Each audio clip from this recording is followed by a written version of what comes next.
It's Organized. Judy has some.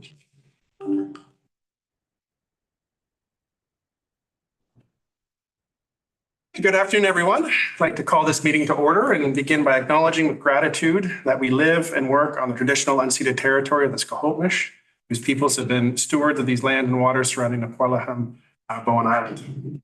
And welcome to the Bowen Island Municipality meeting of Monday, May 13th, 2024. And thank you for joining.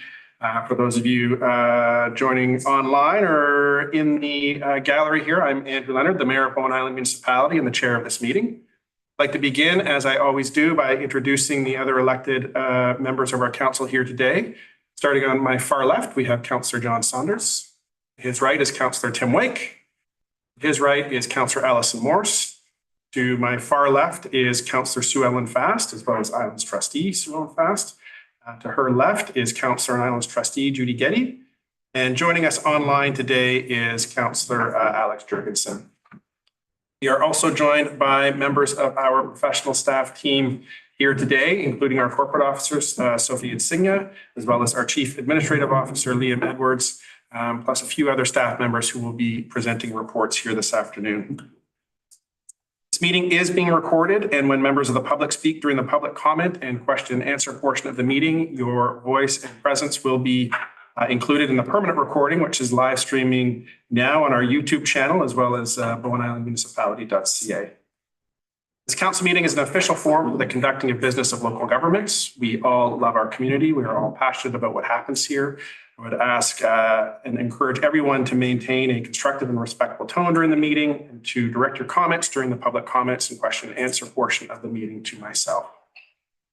For those that are following along, the agenda and full council package for this afternoon's meeting is available at bowenislandmunicipality.ca. And with that, our corporate officer, I believe, is grabbing the public comment sheet. I'll also ask her to introduce any late items here this afternoon.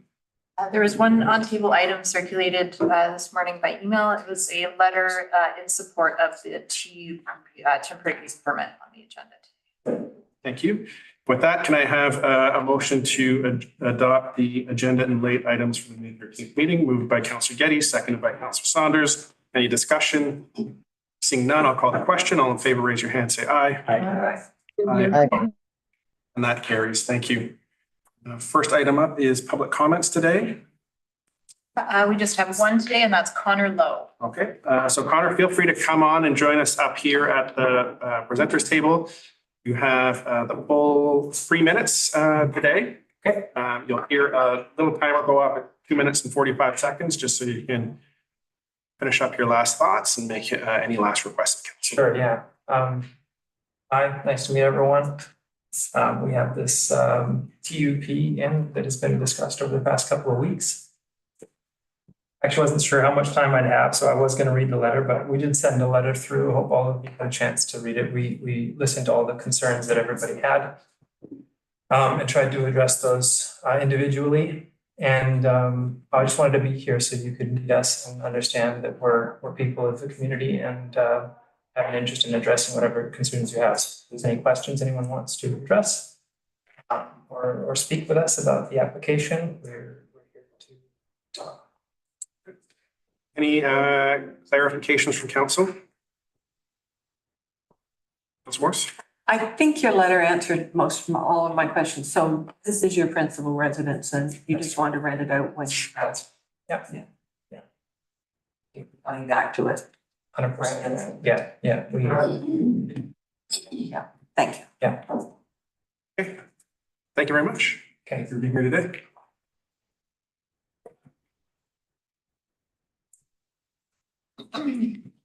With that, we will move on to the consent agenda, or sorry, delegations first. So I believe we have the Bowen Island Conservancy here regarding approval of covenant on Armstrong lands. Ms. Bull, are you here joining us today? Yes, thank you. I'm not John or Joyce. I was not sure if I was going to be here. So I'm happy to be here and present myself and good afternoon, Mayor and Council, and I'm speaking on behalf of the Conservancy Board. I do wish to say that if I am less than totally coherent, I blame it on either jet lag or the at least half a dozen sea lions who have taken up residence in Eagle Bay. Sea Lion Opera. Bark all night, and I'm wondering if they have an occupancy permit. It's delightful hearing you, I must say. You bark all night. Okay, on to the covenant.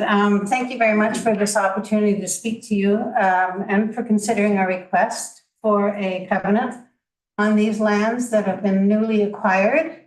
And I think Carlos Goose arranged to put up the map for me that shows the two lots that are, we call the Armstrong lands, or at different times the Dorman property, but it's on Dorman Road.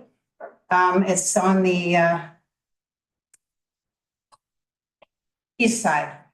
No, south side, sorry. It's on the south side of Dorman Road. That just took me a minute to remember that one. We're very excited about this acquisition. It's our second acquisition. As you all know, the first acquisition were the lands at Cape Roger Curtis that are now known as the Wild Coast Nature Refuge.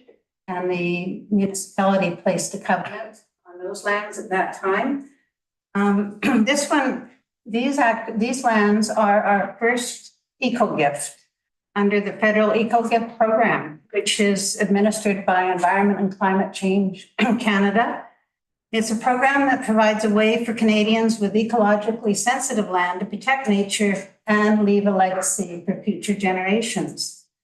This is made possible by the Income Tax Act, which allows significant tax benefits to any landowners who donate land or a partial interest in land, such as to donate it to a qualified recipient, which is the Bowen Island Conservancy in this case. These ensure that the land's biodiversity and environmental heritage are conserved in perpetuity. As noted on the EcoGift program website, each donation, no matter how small, makes a substantial contribution to the creation of a network of protected areas that reaches across virtually every habitat and region in Canada. So it's an excellent program for people to consider if they wish to donate and to have a tax advantage.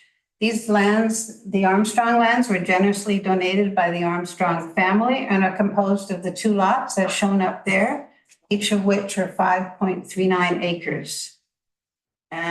We're asking for approval from you to place a draft covenant. The draft covenant is before you. It's similar, well, it's exactly the same as the one on Wild Coast Nature Refuge. This covenant will ensure that these lands are preserved and protected forever from any development. And this is a requirement of the EcoGift program. The Parks, Trails, and Greenways Advisory Committee unanimously recommended approval, and it's on your agenda today. We thank the committee for doing so. As noted, it's the same as the one that was placed on the Wild Coast Nature Refuge. The Conservancy Board felt it best to maintain the same wording, the same covenant language for the sake of consistency. We hope that there will be future lands that the Conservancy will own. As noted in the covenant, it does allow for some public access and public trails, but at this time, there's really no intention of creating any public access on these lands, partly because it's a challenging place to create public access. The purpose for protection is really to ensure that the ecological sensitivity is maintained, and the Conservancy will be monitoring to ensure that. We ask any other landowners on Bowen, if they are interested in this program, to contact the Conservancy, as it's a very effective program for ensuring ecological protection of areas and giving people a tax advantage if that works for them. Thank you for your time, much appreciated. And if there are any questions. Thank you. I look to council for questions, starting with Councilor East. Just to be very clear, there's absolutely no structures on the existing two properties. No. And does the covenant have to be approved before the ecological, the feds will approve the ecological gift? No, the feds have approved. Okay, It's been approved as an ecological gift. The land was transferred just on Thursday, so the Conservancy now owns it. And the Eco Gift program does require us to apply for what they call a change in use, which is placement of a covenant. And we've done that, and they're waiting for confirmation that Bowen Island Municipality approves it. And once this step is approved, and then the Eco Gift program basically approves the placement of the covenant too, then it's done. It'll be registered. So we do own the lands as of Thursday. and there's another lot in that map. Is that a different owner, the one that to the east? I believe that's the owners, the Armstrongs. I know they There's own. one to the west, and there's one to the east, so there's block 2. What about block 1? I'm I not, didn't want to give you that too then. no, And their house is on that one. yeah, I'm not sure. I know they're adjoining, but I'm not sure which side they are actually. I There's have, only a house shown on the map on Okay. the one adjacent to 3, so, then it's that one that they would be living on, yeah. okay, thank you.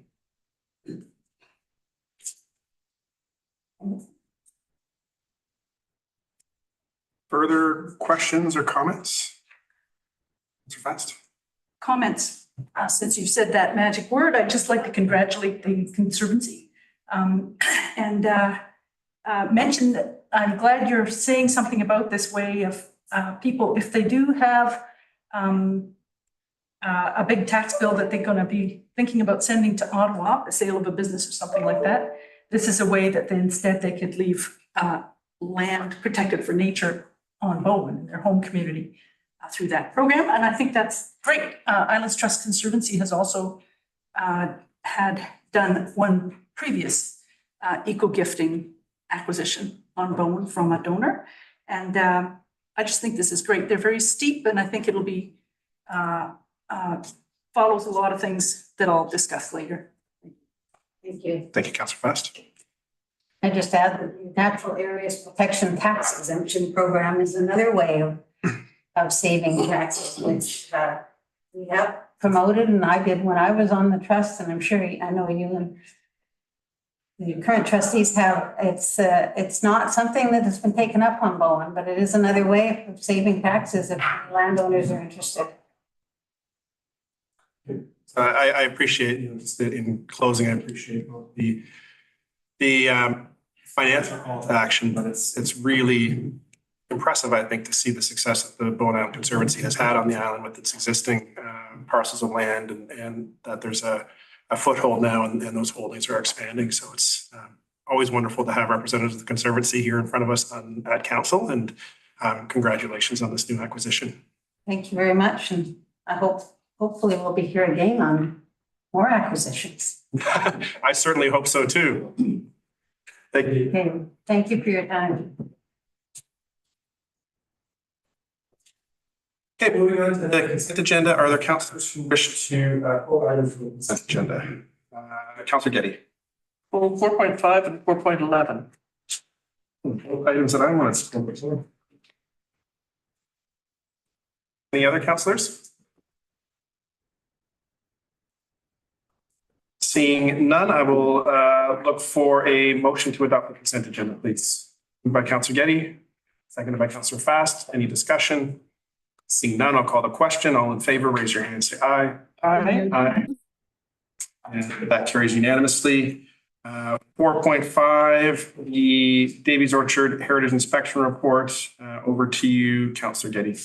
Thank you. On the very last page of the consultant's report, I've got page 64 marked in my notes. I'm not sure if that's their page or ours, but they noted that by the time they got in there, the changes had been 75% completed. And because there was very limited understanding of the conditions of the defining characters, defining elements prior to the work starting, it was very difficult for them to comment. And they make certain recommendations that involve consultation with the Heritage Commission and various other points of contact prior to the work actually continuing. And I would like somehow or other to have some way of having that become part of the work process for the building inspection department or the building. And one of the things that we talked about earlier was to make sure that the properties that are on our heritage register were somehow noted on the maps that are available to the planning department and their resources that we've got so that it becomes, and that we develop, my suggestion would be that we develop some sort of a checklist for planning to ask for and make sure that we get input from parties that want to demolish or renovate, so that some of the heritage defining elements can be protected. I think this is all, there's been problems with this from my perspective, and I think that might have been avoided if we'd had better procedures in place. So I would like a recommendation to go to the planning department with respect to implementing the recommendations of this report in terms of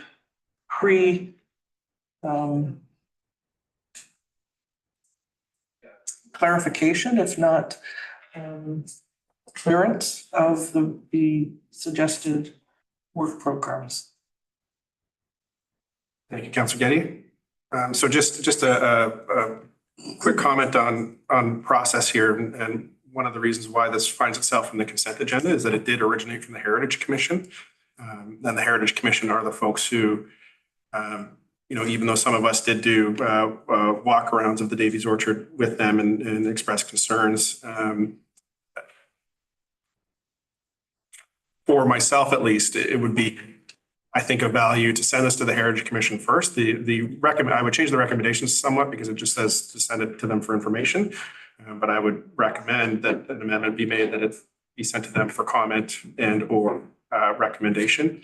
And then instead of getting into the conversation now at a council level, let the Heritage Commission, since this was their recommendation to issue the heritage inspection, let them have their comment with it. They're the experts. Let them make comments and recommendations and then have it come back to us, just so that we're not having the same conversation twice around the council table. Fair enough. Councillor Fest? Yeah, that's what I was going to suggest as well, in terms of the motion, the draft motion that's here. And hearing the words fair enough, I would move that council, and having been involved with this for a long time as well, that council refer the heritage inspection of Davies Orchard Cottages report dated April 29, 2024, to the Heritage Commission for information and recommendations. Or do you want to say comment? I just, I think it's a really good report. And I'm really glad that it did and that it was done, even though I voted against it at the time, because I knew so much work had been done already. But really what we've got now is a guide to the character defining features, the elements, and some good suggestions there at the end about how to go forward from here. So I'm expecting that the Heritage Commission would be looking at that. And so that's my motion. Okay. So hang on a second. And can we just read the motion back for the clarity of Comment or everybody? recommendation, you weren't sure which. Yeah, I'm just going to see what something's been moved and seconded, so I just want to make sure that everybody understands what it is. Information and recommendations. I'll look to the corporate officer to read out the motion, please. So it was that council refer the heritage inspection of Davies Orchard Cottages report dated April 29th, 2024 to the Heritage Commission for information and recommendation. It's been moved and seconded. Are there any further comments, Councillor Saunders? The Heritage Commission has not seen this report yet, or not officially seen it. Seeing no further comments, I'll call the question. All in favor, raise your hand and say aye. Aye. Aye. And that carries unanimously. Thank you, Council. 4.11, which is appointment of the corporate officer.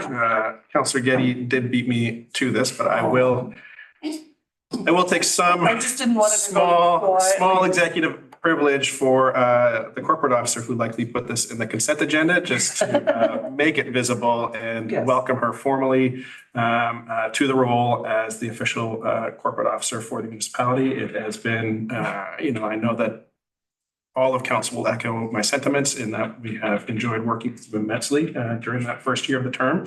And we are very happy to have you back and thank you for accepting the role. Thank you.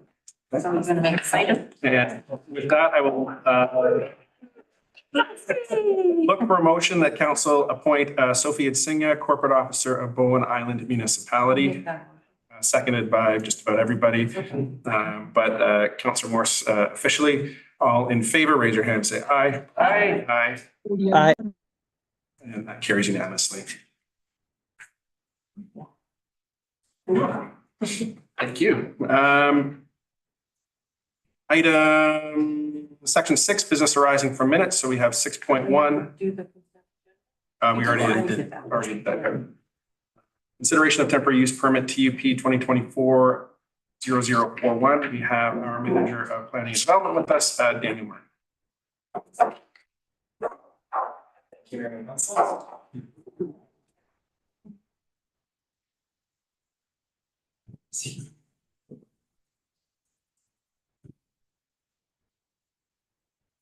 So I'm here today for consideration of temporary use permit 2024-0041 at 1612 Joan Audrey Lane. Joan Audrey Lane is located on the west coast of Bowen Island, and Joan Audrey Lane branches off Jammer.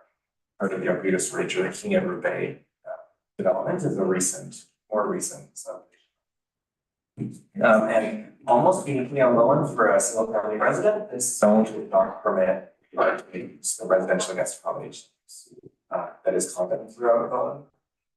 So the applicants have applied for this RGA use under a temporary use permit to offer the dwelling as a short-term rental for the summer of 2024 and then intermittent use over the next 3 years. The owners would continue to reside in the house. It would remain their principal residence. And the TUP that's before you staff have included a condition on the TUP that it be operated by a principal residence of the lot. So effective November 1st, Bowen has opted into the provincial requirements around short-term rentals and principal residence use. So that condition would be in effect if this temporary use permit was issued November 1st in any case, but staff have included that condition should council issue the permit. Where are we? This came before council April 8th for introduction. We did notice before coming for introduction. We did a second round of notice in April and May. So we're back here today. We've received 11 letters total for the application, 7 in support. So 1 is the on-table item signed by, I think, 4 residents of Bluewater, and then 6 that were from immediate neighbors that were included in introduction agenda, and 4 opposed. And that map is showing the 300-meter radius. The council expanded the notice to. We did actually not capture in this map, but we did send additional houses on Joan Audrey Lane for completeness. There was a couple that just happened to be outside of 300 meters. We expanded the notice beyond this map as well. The report does go into some of the concerns raised from people and some discussion points. And so staff had put together 2 alternatives for the permit. So the first one being that council may prefer to issue the TUP for a time period shorter than the maximum possible 3-year period. So there are some of the concerns people have raised, and would say to do this, council would pass the motion, direct staff to amend the temporary use permit to reduce the term of the permit for a period of 3 years to a period of 1 year, and then council would consider the main motion about issuing TUP. The second alternative discussed in the report is that some letters we've received have concerns about water as part of the West Side system. And so the staff comment is that, the water use of one temporary use permit is not, it is not a concern or a tipping point in terms of our overall water usage on the West Side. But, we note here that sort of council may want to consider supporting to limit discretionary approvals across the West Side system as a whole. And so consistent with that approach would be to reject this temporary use permit and, make comments to that effect that this is part of the desire to not allow sort of any additional discretionary approval across the water systems that may impact the water system as a whole. And then, so then the recommendation that's in the report is council issuing the temporary use permit for residential guest accommodation use for 1612 Joan Audrey Lane. Thank you. Mr. Martin. So what we'll do is do a first round of questions, just limit questions only, and then we'll get the recommendation on the table and we can have a debate amongst council. So questions starting with Councillor Wake, followed by Councillor Fast. Thank you, Mr. Martin. You mentioned that this was unique, that this area did not get the RGA zoning. Was there a reason for that? I mean, I know specifically it didn't receive the RGA zoning because when we did the RGA policy or the short-term rental policy and then rezone for the RGA use, we included the RGA use for all zones that allowed home occupation and bed and breakfast. So this zone doesn't allow home occupation use, does not allow bed and breakfast use, and so we didn't include the RGA use in this zone. So then the sort of follow-up question is, why doesn't this zone allow home occupation, bed and breakfast use? And I've had that question a few times. I don't see reference to it in any of the staff reports for the rezoning of the Arcadis Ridge Comprehensive Development Zone. It doesn't permit secondary suites and it doesn't permit the home occupation use. I've heard people tell me that the reason for that is sort of concerns about water use in the King Edward Bay system. So that may be, or it may be just more of a desire for more exclusive zoning. Or I know some of the zoning at the time, this CD zone of rezoning overlapped with the time when Bowen was considering secondary suites or not. And so it's possible that, it's starting the process, we did not have secondary suites and it ended the process we did, but nobody pulled this zone. So it wasn't allowed. I don't know. It's true. Councillor Fast, followed by Councillor Saunders. Thank you for the report, and I'm glad our financial officer's back because I just have a quick question. It looks to me from looking at the website, I'm wondering if can you confirm that these are on water meters, all these homes, and that the water conservation pricing begins in July this year? That's correct. Yes, they're part of the King Edward Bay water system, so they would fall under that new bylaw that has been approved for that water district this year. Right. Okay, thank you. So water conservation pricing for water used will be in effect in July. Okay, thank you. Councillor Saunders. Thank you. On your map, you can go back to it.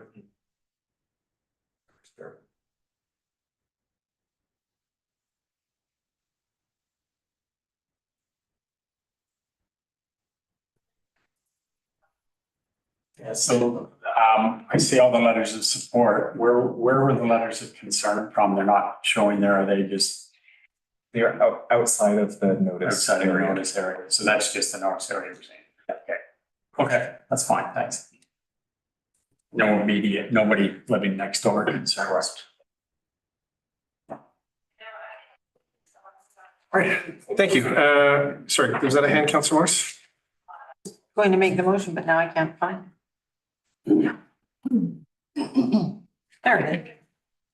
I would move the council issue temporary use permit TUP 2024-0041 for residential guest accommodation use for 1612 Joan Audrey Lane, legally described as Lot 2, District Lot 1545, Group 1, New Westminster. Legally described as in the recommendation, I think is sufficient. It's in the recommendation. You don't want me to read it? It's sufficient just to say Okay. legally described as in the Okay. recommendation. Okay. So it's been moved, seconded by Councillor Saunders. Any discussion? Councillor Fast. Yeah, thank you. I'm interested in water, and I'm wondering, Daniel, Planner Martin, if you can tell me, you mentioned it wouldn't be a tipping point, this one property. What would be a tipping point? Like, how would you tell? If you can. I think that's a really hard question. I'm sorry, but. No, my initial response would be that'd be a question for our director of engineering, who would probably say the same thing, that that's quite a challenging thing to define, like what is. Yeah. What is, I think our CAO might have a response. To the CAO. If I may add too, I don't some people might argue that visitors may use more water than residents, but ultimately we're not adding dwelling units that currently don't exist. So it's really, you know, if there is going to be any increase in consumption of water, it'll be marginal at best, because it's still entirely feasible that the property would be inhabited 100% by the owners. So it's not really an actual increase of water use, it's just a change in actual use. Fast. Yeah, just to, thank you. Yeah, I do realize that. I also remember years ago, council getting a request from somebody running some kind of residential home accommodation use, asking to be included in the municipal water district because her current water utility didn't offer enough water for her to be able to do all the laundry that was involved.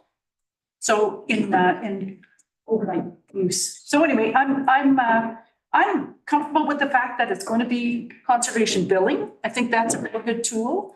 And I recognize, of course, that everybody's welcome to live in their house and use water all year round. I'm just more concerned with the fact that I want to limit increases or possible increases in water use until the lack of supply issue is addressed.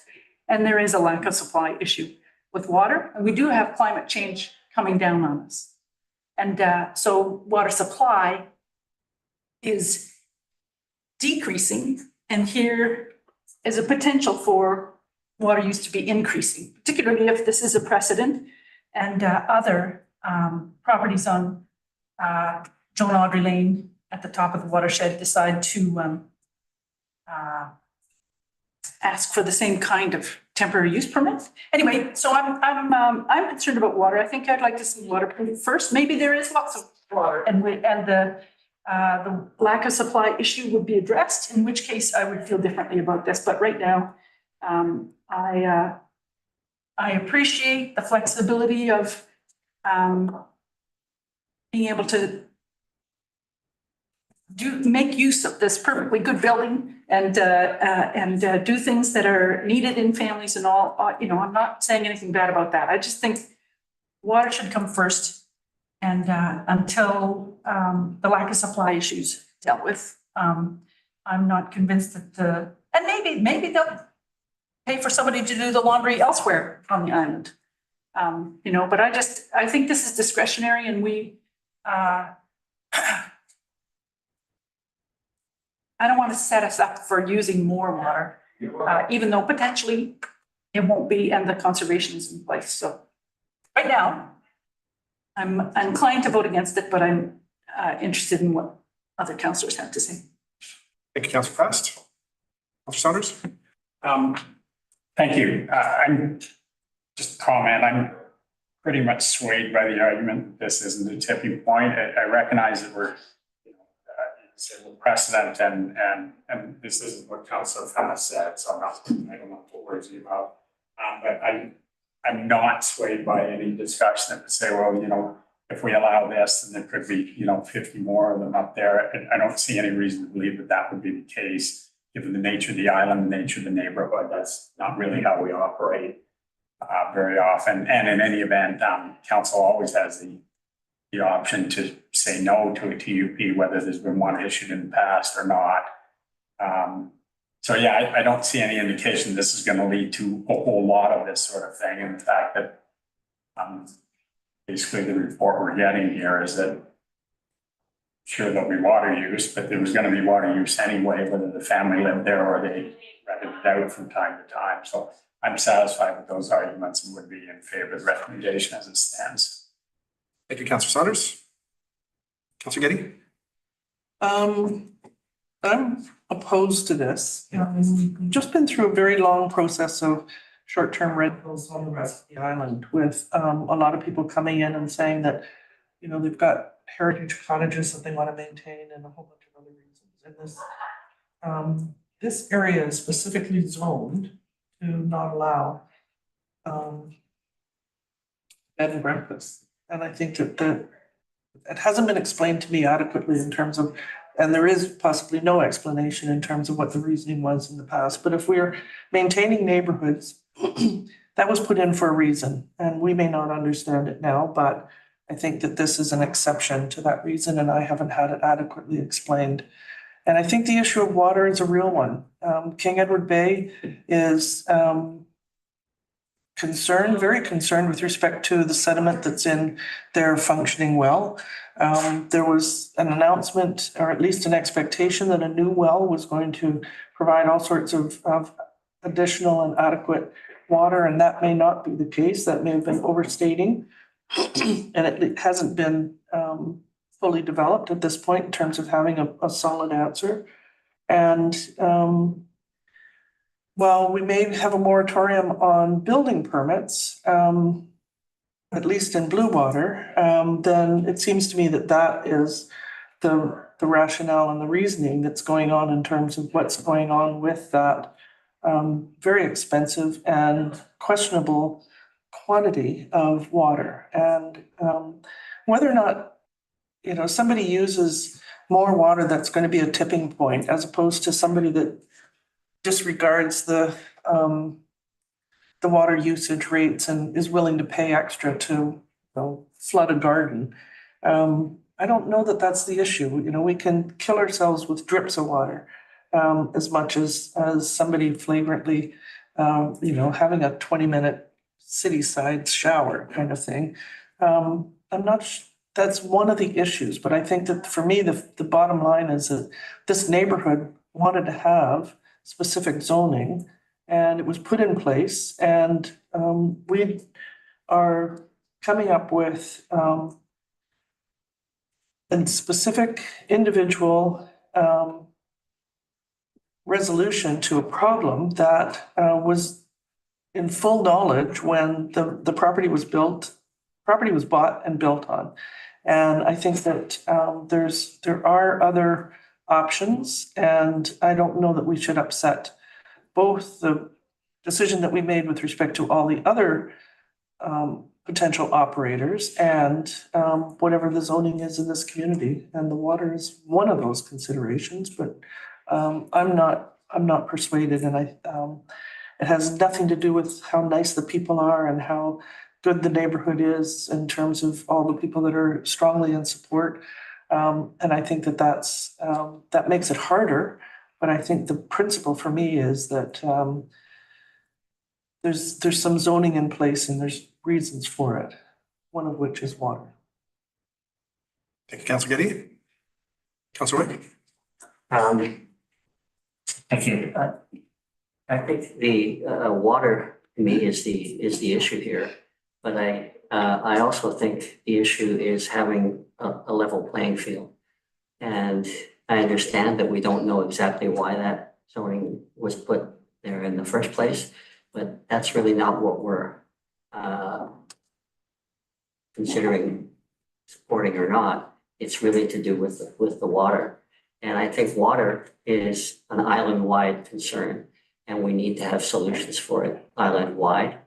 And picking on one neighborhood or one individual to say, well, you might use more water, so we're not going to approve this. Just doesn't feel to me like it's a level playing field. So I'm in support of this. I think we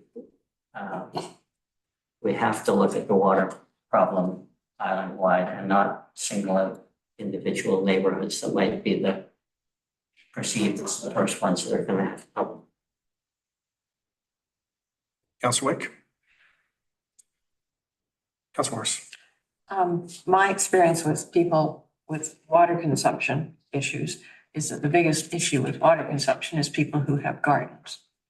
And when your regular owners are living there, they're the ones that build water gardens and create the gardens. And in this case, they've specifically created a very small garden that's not going to need any watering, stuff like that. And so I'm remembering back to when this rezoning was first done, I think as planner has said, there were no residential guest accommodations, which is not a permitted use anywhere. But bed and breakfasts were, and if you think about it, if you've got two people living in a house and then you've got a bed and breakfast, all of a sudden you've got four people living in, and there's no time limit on bed and breakfast. So I think that may be part of the reason why there would have been an increased number of people if bed and breakfasts were allowed. It was all vacant land at the time. So the people that are living there now didn't have anything to do with the zoning that was created. And all the neighbors have said they're in support, and the usual objection to bed and breakfasts or residential guest accommodation is they don't want strangers in their neighborhood.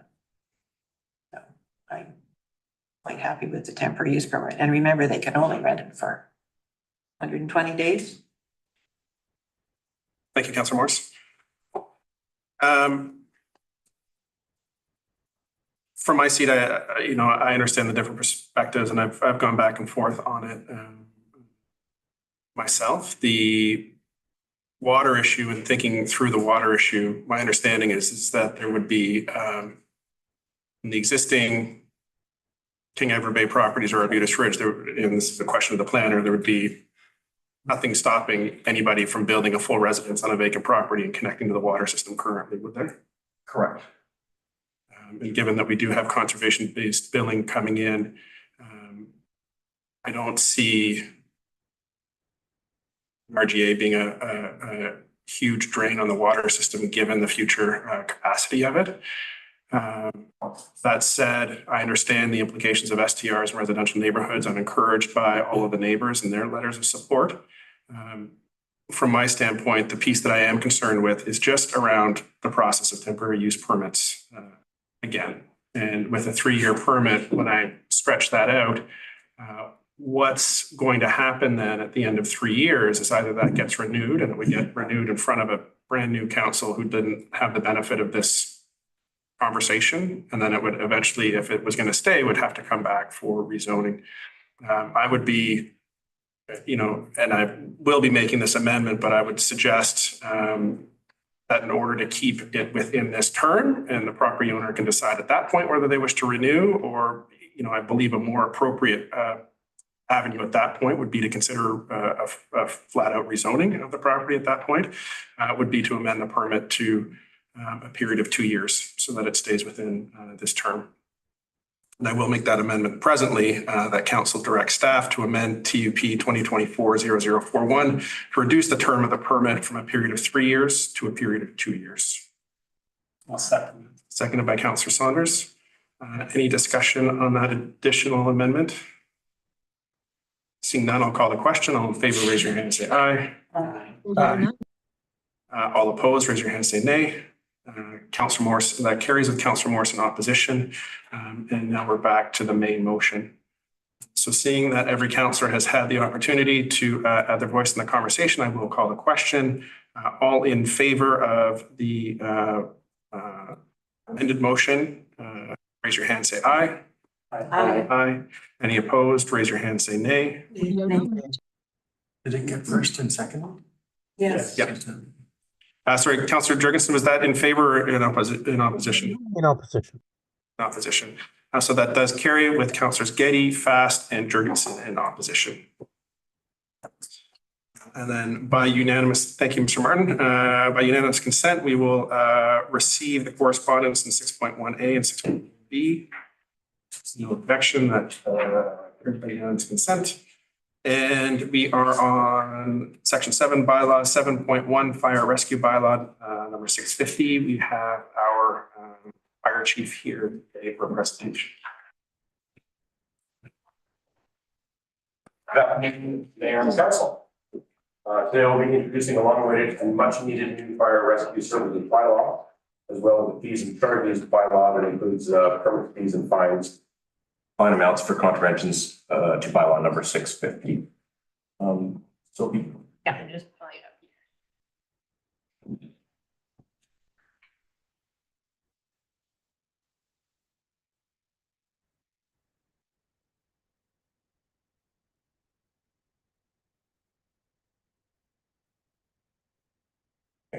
Slide 2, please.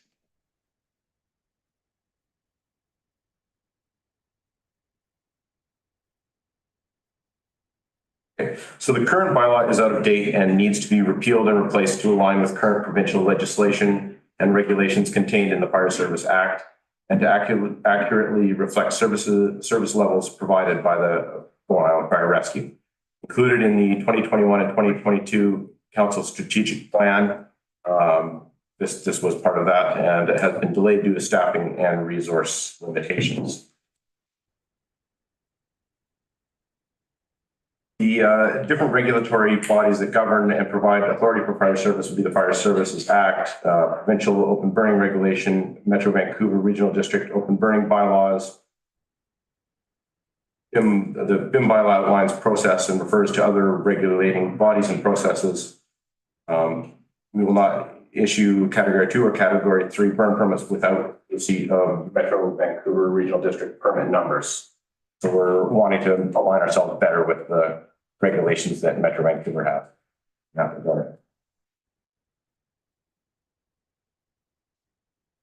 This is just showing some of our what we're proposing in our open air burning. And let's see. So with our fees and fines, we're intending to encourage compliance that way. The fees may serve to discourage open burning and promote some of the alternatives that are out there now. New fees and fine amounts would reflect current charges from neighboring municipalities and allow the municipality to cost recover for staff time spent administering the open air burning program, including review and inspections. We also do have a full listing of fees and fines included in the fees and charges bylaw. So I guess we're seeking council approval to proceed with first free reading for fire rescue services and the fees and charges bylaw. Be happy to take any questions. I'll look to council for questions. Councilor Morris. I think given there's some fees that are listed in the bylaw that aren't in the fees and charges bylaw. And the concern that I've got in reading through the community charter legislation is we can do fees in a fees and charges bylaw, but I'm not sure that we can do fines in a fees and charges bylaw. I think that because we've got a ticketing bylaw has to be done in the ticketing bylaw. And so going back and forth with corporate officer on Friday, wanting to recommend that we only do first reading at this time of the bylaws, the fire bylaw. And that way we can do a little tinkering if we need to before second reading. And that we don't give any readings to the fees and charges bylaw. They'll sort it out whether and put fine in there or not. And it would be really easy to add the fines page to the ticketing bylaw as a separate schedule in there. And I'm totally supportive of having the fines. I think that's a good way to, because you really haven't got any teeth to enforce anything at this point. But I do have a couple of questions. So taking process aside. Just immediately before the questions, maybe if there's anything the corporate officer wanted to add on that. Yes, so Councillor Morris did go through a couple of cross-references and then realized that embedded in the fees and charges bylaw before you today is a large list of fines, and we realized that it's probably not appropriate to have fines or penalties on a fees and charges bylaw. So just in order to give some more time to edit that, we suggest that fees and charges bylaw be deferred. And then we give first reading to the fire services bylaw. We can make any tweaks necessary to that before second. Thank you. I will go back to Councilor Morris for her questions, followed by Councilor Day. It has to do with section 6, I guess. I'm just curious as to this doesn't apply to residential property. No, we don't inspect residential properties, so there's anything. That was quite clear. It just said inspection of premises and fire protection equipment, part 6. So for the ordinary person reading it, it doesn't sort of, is there anywhere else in the bylaw that talked about what was inspected? I can check into that and get back to you Yeah, about that. I just didn't know whether in front of part 6, we needed a little, for certain types of buildings or something, so that the general public, because some of the things, most people have smoke alarms, right? And it talks about smoke control systems and fire dampers. And fire dampers, are those things in your fireplace? No, this would be more commercially, in commercial exhaust systems. Oh, okay. Yeah, so that was, just, I didn't think when reading, because it talks about, being installed in accordance with the building code, which is fine, but then records, inspections of smoke alarms and 2 consecutive testing. And I thought, well, we've never kept records and done, so I didn't know whether we just needed to be a little tweak somewhere to make it clear that it doesn't apply to the standard single-family dwelling, but does it apply if that single family had a suite in it or something? If they're operating as a commercial entity, then it would apply. Yeah. So maybe just a little bit of clarification, but otherwise, I think it's a great step forward. Thank you. Thank you, Councillor Morse. Councillor Getty, followed by Councillor Fast.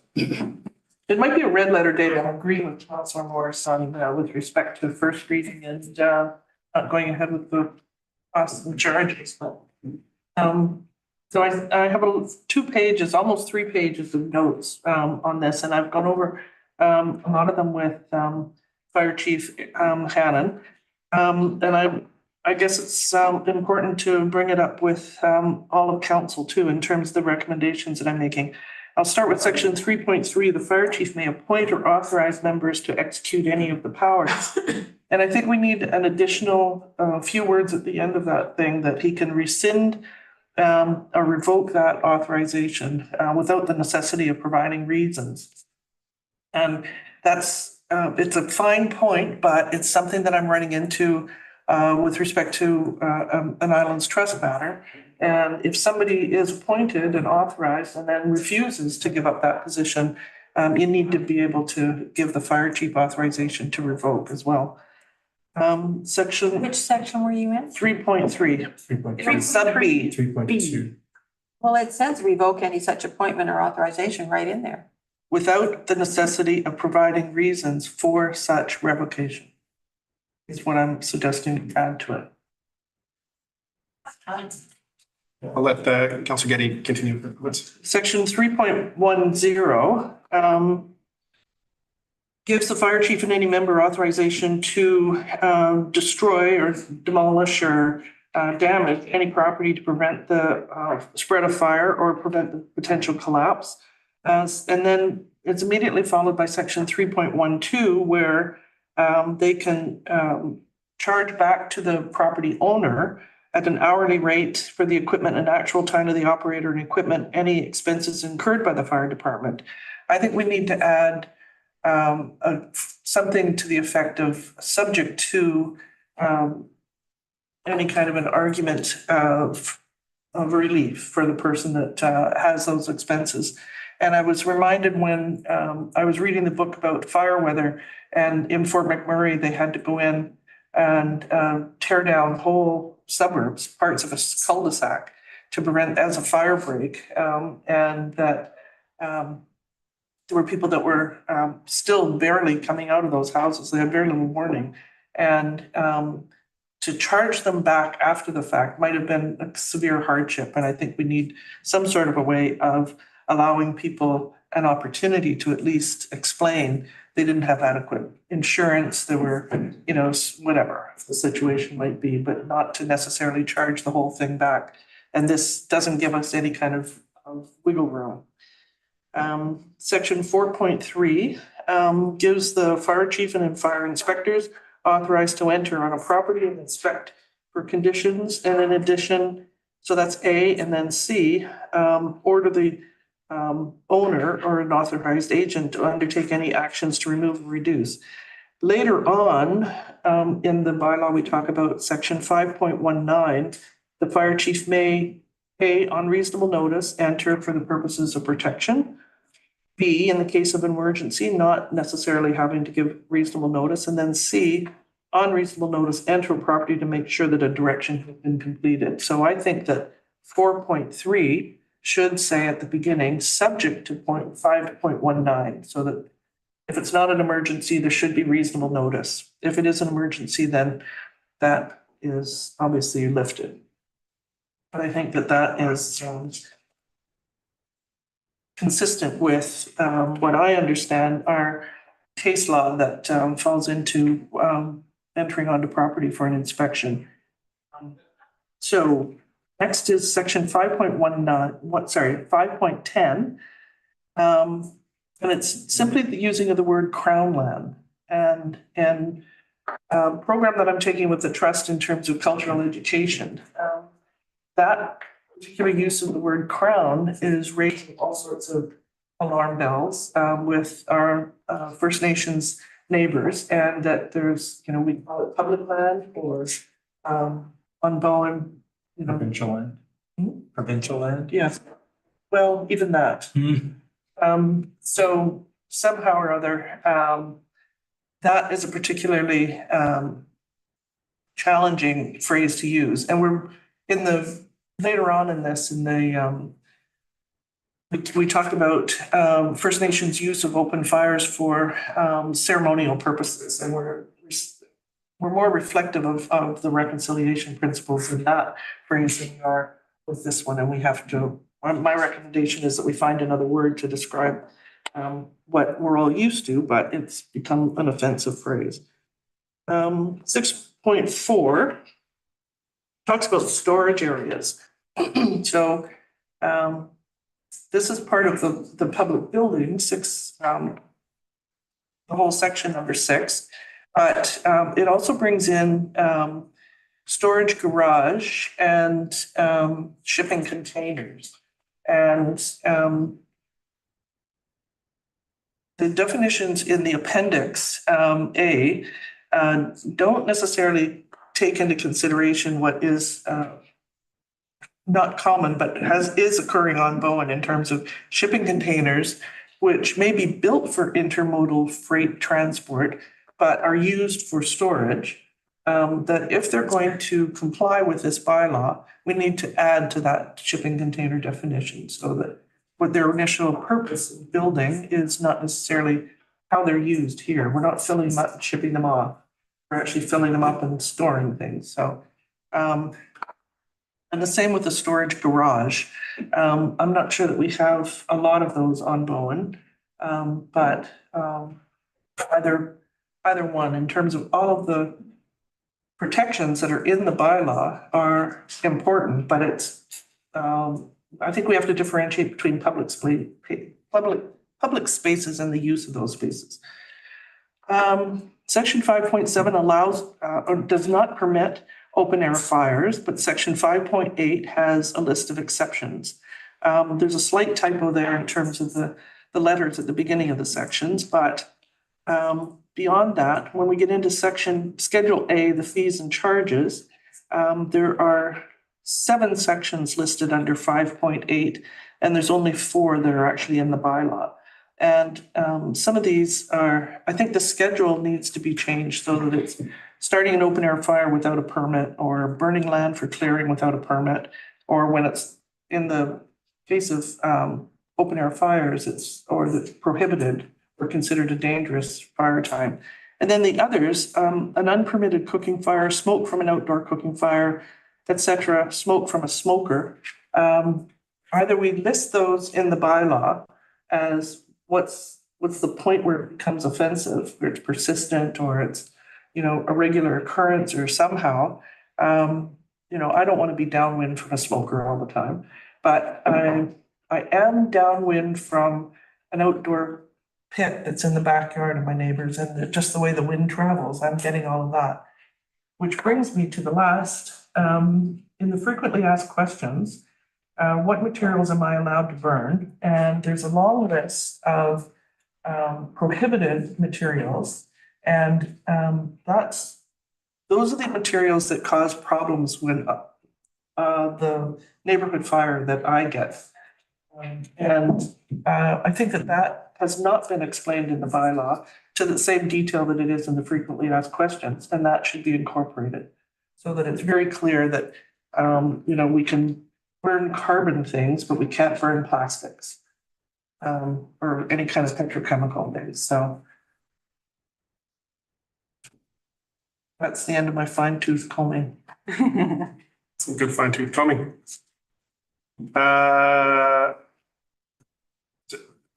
Staff, if there's any response to that or whether we should move on? Yeah, I think those are great suggestions. Like to implement those. Thank you. A quick question for clarification, Mayor. Just the smoke from a smoker, I think that's referring to like a fish smoker, not like a cigarette smoker. Yeah, I think so, Okay. but even so. Councillor Fast, followed by Councillor Wig. Thank you. I'm really glad to see this. This is great. It's 1993 or something. And so it's part of the whole journey from, of us becoming a municipality. And here we are with evacuations on the news from Fort St. John and a fire season about to begin. And I also take the point of the burning season beginning October 5th or something like that. So it'd be great to have this all in place. So I'm hoping that what we're suggesting here by saying first reading only today doesn't delay it too much. Because I support the need for speed, and I support. I also support a lot of the wording. I'm not saying anything against Councillor Getty. I'm just concerned about the idea of trying to make it clear to the public in a bylaw. It seems to me that a bylaw is for legal reasons and for absolute clarity for staff and direction. And that in all the public education materials and frequently asked questions and things like that is where the clarification for the public can happen. So I'm satisfied with that, and I'm glad to see there's public communication is mentioned. And I'm particularly happy to see 5.3C, how to dispose of cigarettes, that there would be that wouldn't be permitted, because now that's been. We haven't had any tools to deal with that kind of thing. And then also, as somebody who once had to go pick up a paint can that was smoldering away in a parking lot because it had been used for disposal of cigarette butts, and yet there were dry leaves all around.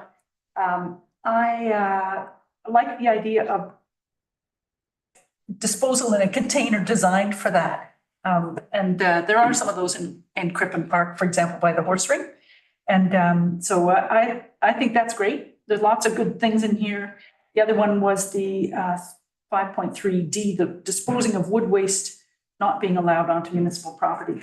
That's great too, because I think a lot of people just take all the mulch and fine wood waste and put it in the boulevard or the area between the road on municipal land. And so all of this will help with the wildfire safety and the education. I think it will really help.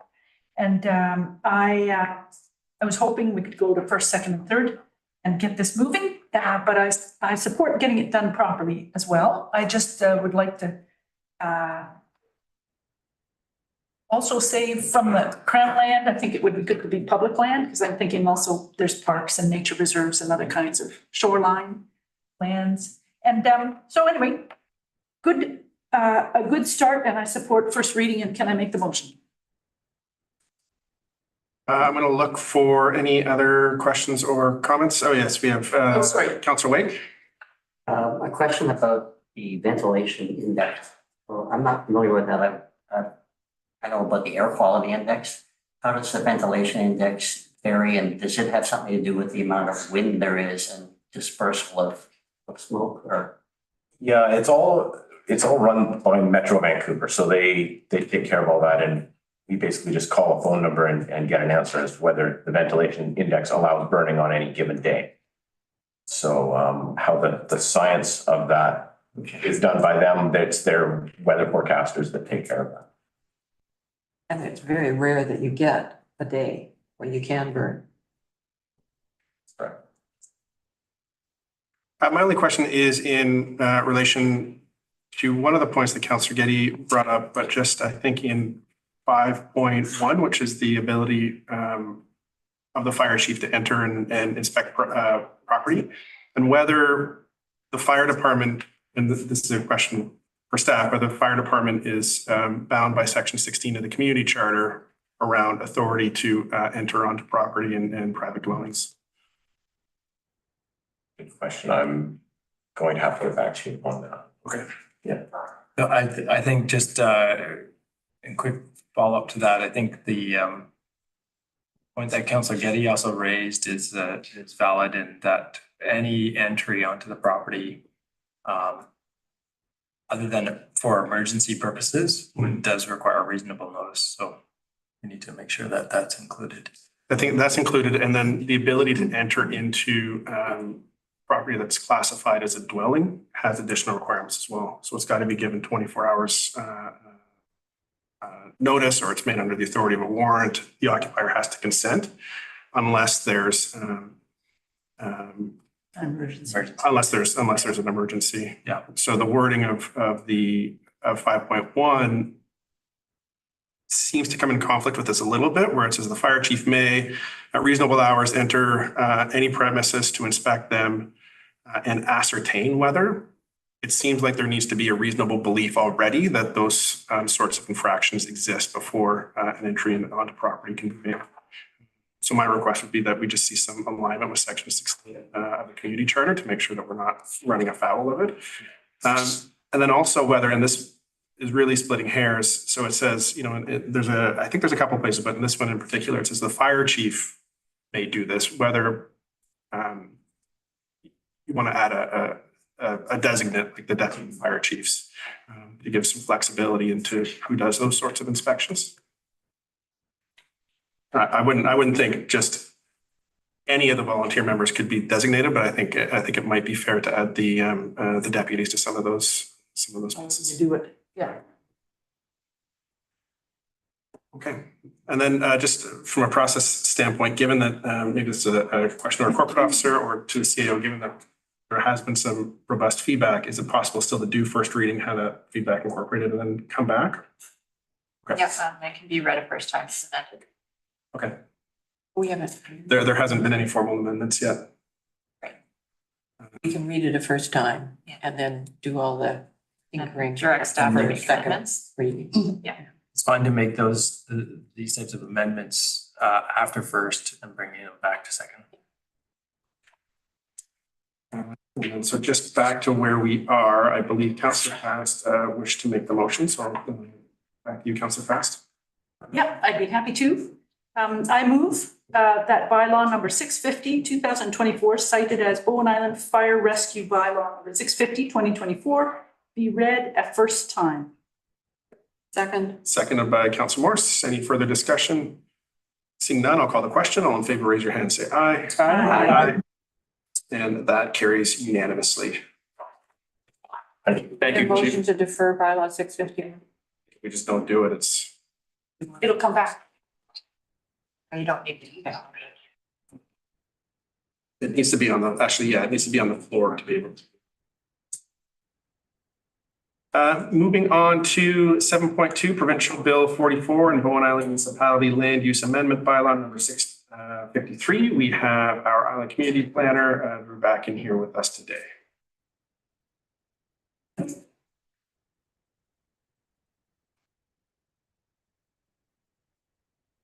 Thank you, Mayor and Council. So further to the municipality's efforts to adopt the changes required through the Government of BC's Bill 44, the purpose of this report is to return to Council with the results of referrals to the Advisory Planning Commission and Housing Advisory Committee and present the amending bylaw for first reading. So up there first, I have sorry, that's really bad on the showing the map there. I can see it better than mine. The map showing the areas of change on the island. So previously we had shown a map with just indicating zones that were experiencing change. However, some of those zones have sub areas where the sub areas were experiencing changes and others weren't. Not experiencing changes, but that we would be making amendments. So this map is just highlighting the specific sub areas and zones, and in this map shows lot lines as well. Again, sorry, it's not showing up there. But yeah, so it's essentially a lot specific map where you can see amendments happening. So we move on to the results of referrals. So the Housing Advisory Committee met on March 8th, 2024 to discuss council's referral of Bill 44 and also to discuss the possibility of removing the maximum secondary suite size, which staff had raised. Their recommendation was that they supported the proposed changes under Bill 44 and also supported removing the 90 square meter size restriction for secondary suites. However, they stated that should there be a limit to secondary suite size, that the size limit should not be any smaller than the detached suite size limit, and also that density bonusing be considered for applications for suites larger than the set limit, with contributions going to the Housing Reserve Fund. Subsequently, Bill 44 referral was discussed by the Advisory Planning Commission at their meeting held April 4th, 2024. They also supported the proposed amendments and stated they would not need further referrals on this bylaw. They additionally recommended the council consider directing staff to continue analysis of water and sewer capacity on Bowen Island and financial implications, reaching an appropriate service level to enable the increase in number of secondary suites permitted by Bill 44. They also recommended that council give early consideration to the implications of legislative requirements under this Bill 44 in anticipation of Bowen's population reaching 5,000 people. Finally, they recommended that the maximum size of secondary suites be raised to 140 square meters, which is in line with the maximum for detached secondary suites. So as per the recommendation of the HAC and APC, staff have proposed language to amend the maximum size of secondary suites. So you can see there we have the language of the current language for attached secondary suites and the current language for detached secondary suites. So you can see how we've put the two together essentially. So that new bylaw language ensures that on a large lot, an attached secondary suite may be built as large as detached ones, but that on smaller lots, they won't be further restricted than their current size. Regarding public notifications, notice was posted publicly in the undercurrent and online to advertise first reading. Under Bill 44, municipalities prohibited from sending this bylaw to a public hearing. So staff recommend that council give first reading to bylaw number 653, that the bylaw and attached Islands Trust policy statement are referred to the Islands Trust, and a staff return with the results of those referrals. Thank you. So looking to council just for questions at this point, then we'll look at the recommendations and have discussion and debate. Councilor Giddy. Director Backen, you ticked off on the Islands Trust Policy Checklist, 5.2.5. I was, in my bias, I would have all of 5.2 growth and development policies of some importance, and in particular 5.2.6. Have any of these areas been checked to see whether or not there's flooding, erosion, slope instability, or strategies to direct development away from such hazards?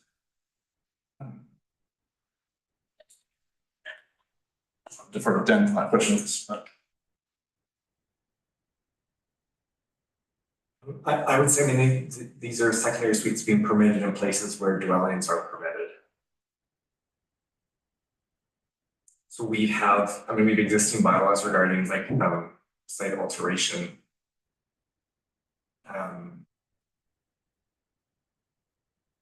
So from that point of view, it's like this is permitting secondary suites to be built on lots that currently permit dwelling to be built. So specifically, no, but we come at that from a different angle in terms of if somebody wants to build something, then we check for flooding, stability, slopes, some of the other hazards that are listed here. Correct.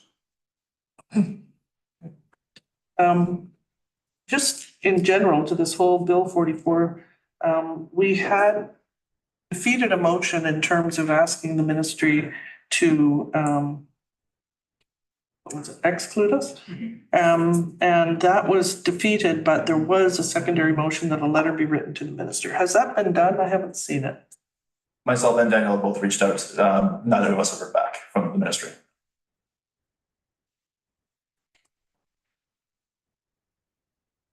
Best.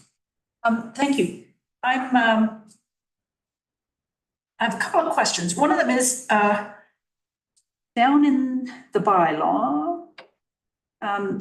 Oops, now I've lost the page. Shoot. It's where you talk about 9A and Seymour Bay. Here we go. Sorry. Okay, so I'm on page 204 of 391. And so this is in Seymour Bay. I think this, I can see it says dwelling attached. So that's down, is that, my question is, I know that there's multifamily or attached housing, retail, all these things, right? Assembly, general services, restaurant, pub, these are all permitted uses down in 9B between the golf course and the Seymour Bay Park, I think. Is that correct? That sounds right. Mm-hmm. And so my question is, out of those, oh, now I've got to find it again. Out of those 26, here we go. Maximum number of meeting course participant, workshop participants calculated as follow: 3 participants per each guest bedroom. And there are 12 guest bedrooms, which are allowed 2 people anyway. Would this current bylaw that we're looking at here, would this double that? Or would it add 1 detached unit to all of those units? We were looking at 1 detached to each of those units. So sorry, It's okay. It's okay. Because my question is, I just don't want to create a whole bunch of density down there. I think you've got it down at the page 4 or 5, page 206. It says, it looks like area 9. Well, anyway, I'm confused. Maximum number of accessory buildings for each +1. Anyway, I'm confused and I just want to make sure that we don't end up with something that we're not expecting down there. Right. Part of my problem is I have the report open separately, not in the. Okay. Sorry, what section of the amending bylaw is that? Where I was reading Yeah. is in 2.7 and below. Okay. 2.7 says. and I think Daniel. I was just gonna add for clarity, in a couple of cases, the bylaw includes the entire table that's being replaced. We haven't provided a track changes version, which we could do, but in essence, in those cases, the only things that are being changed is the accessory residential use. Yeah. Or in some cases, it's adding like the primary dwelling. And in some cases, I think just writing the bylaw, it was much cleaner to just say we're deleting the table and replace it with a new one, rather than try to describe in text what was being changed. But we can provide for council like a track changes version that will show that more clearly, so you can be more sure of what is changing from the bylaw to the, like from the current bylaw. But the intent throughout it all is not to make any changes other than allowing secondary suites where they're not currently. Yeah, I was just curious about how many secondary suites, and I don't want to put you to a whole bunch of work of creating a track changes version either, so, but I am dropping this question on you. So if you don't have an answer, then I'll wait, and it's just that that's a lot of density and activity already, and so I'm curious about adding detached secondary suites.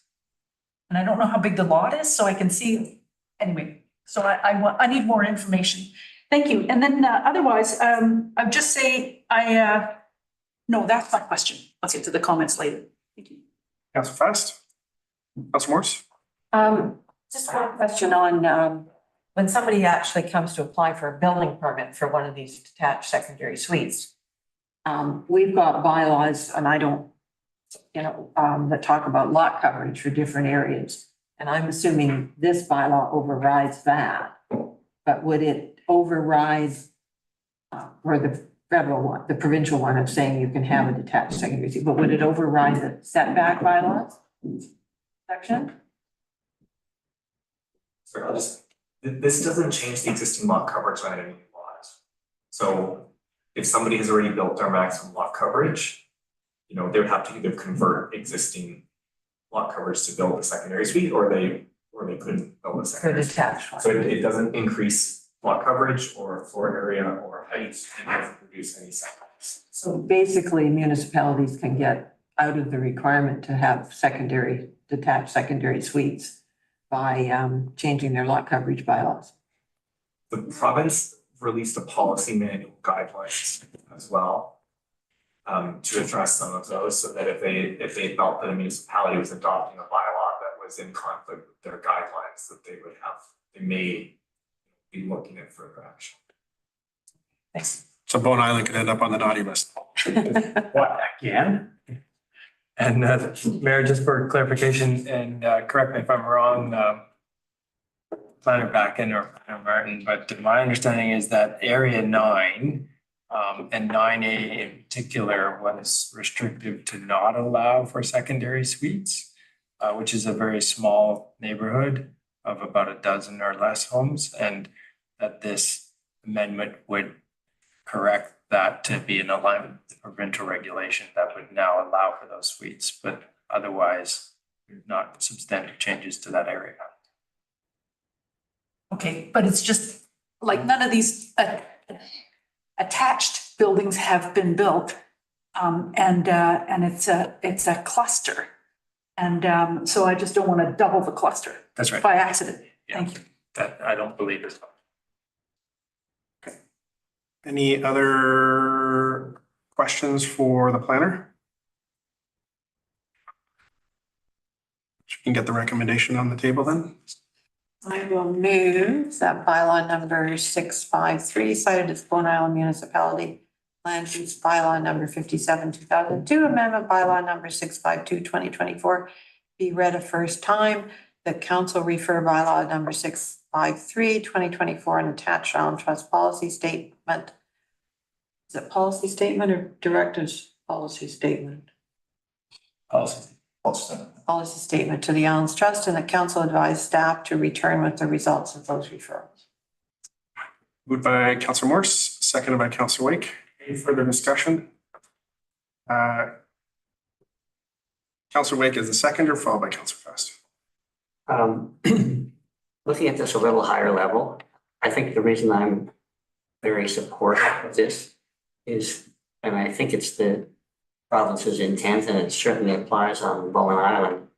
What this means is we'll be able to get more smaller, more affordable units and not be stuck with an inventory of housing that is dominated by large single-family homes, which we need a diverse housing stock. So, and I think it's been stated a number of times that we're not increasing density or lot coverage. So it isn't more, it's just more pieces. Councillor Wake, Councillor Fast. Thank you. Yeah, this concept of increasing density, I've had a challenge with this all the way through the previous terms where we did pass, or maybe rather than permitting, maybe legalizing secondary suites is a better word for Bowen Island. But I have been opposed to it because it's not increasing density in the technical term of subdividing so they're separate properties. But it is increasing density in the terms of allowing 2 buildings on every lot. And where there's an existing building, obviously that's usually a big one. Full disclosure, I live in a 140 square meter house. I live in one of these small ones, and I think it's great. I like that you've got limits on sizes and the differences from 90 up. I know some people who do work in businesses who live in small apartments, smaller than 90, and that's what's needed is the diversity. And I just wanted to mention, I went through the OCP, and policy 122 says every property or houses should have a maximum size. And policy 358, mix of housing sizes, lots of good stuff here.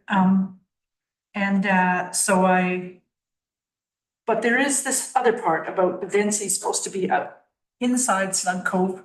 And so all the way along, I've had this problem of putting more housing units outside Snug Cove and imagining, but all of that is done now. And so this is just the last few remaining ones. And I'm still not quite sure how I'm going to vote on this. I'm very curious about this question about how much Cowan Point 9A already permits in terms of attached dwellings and small dwellings and about adding more. I'm concerned about that. So I won't be supporting this yet, and I apologize for not getting the question to you sooner. Okay, thank you, Councillor Fest. Any further discussion?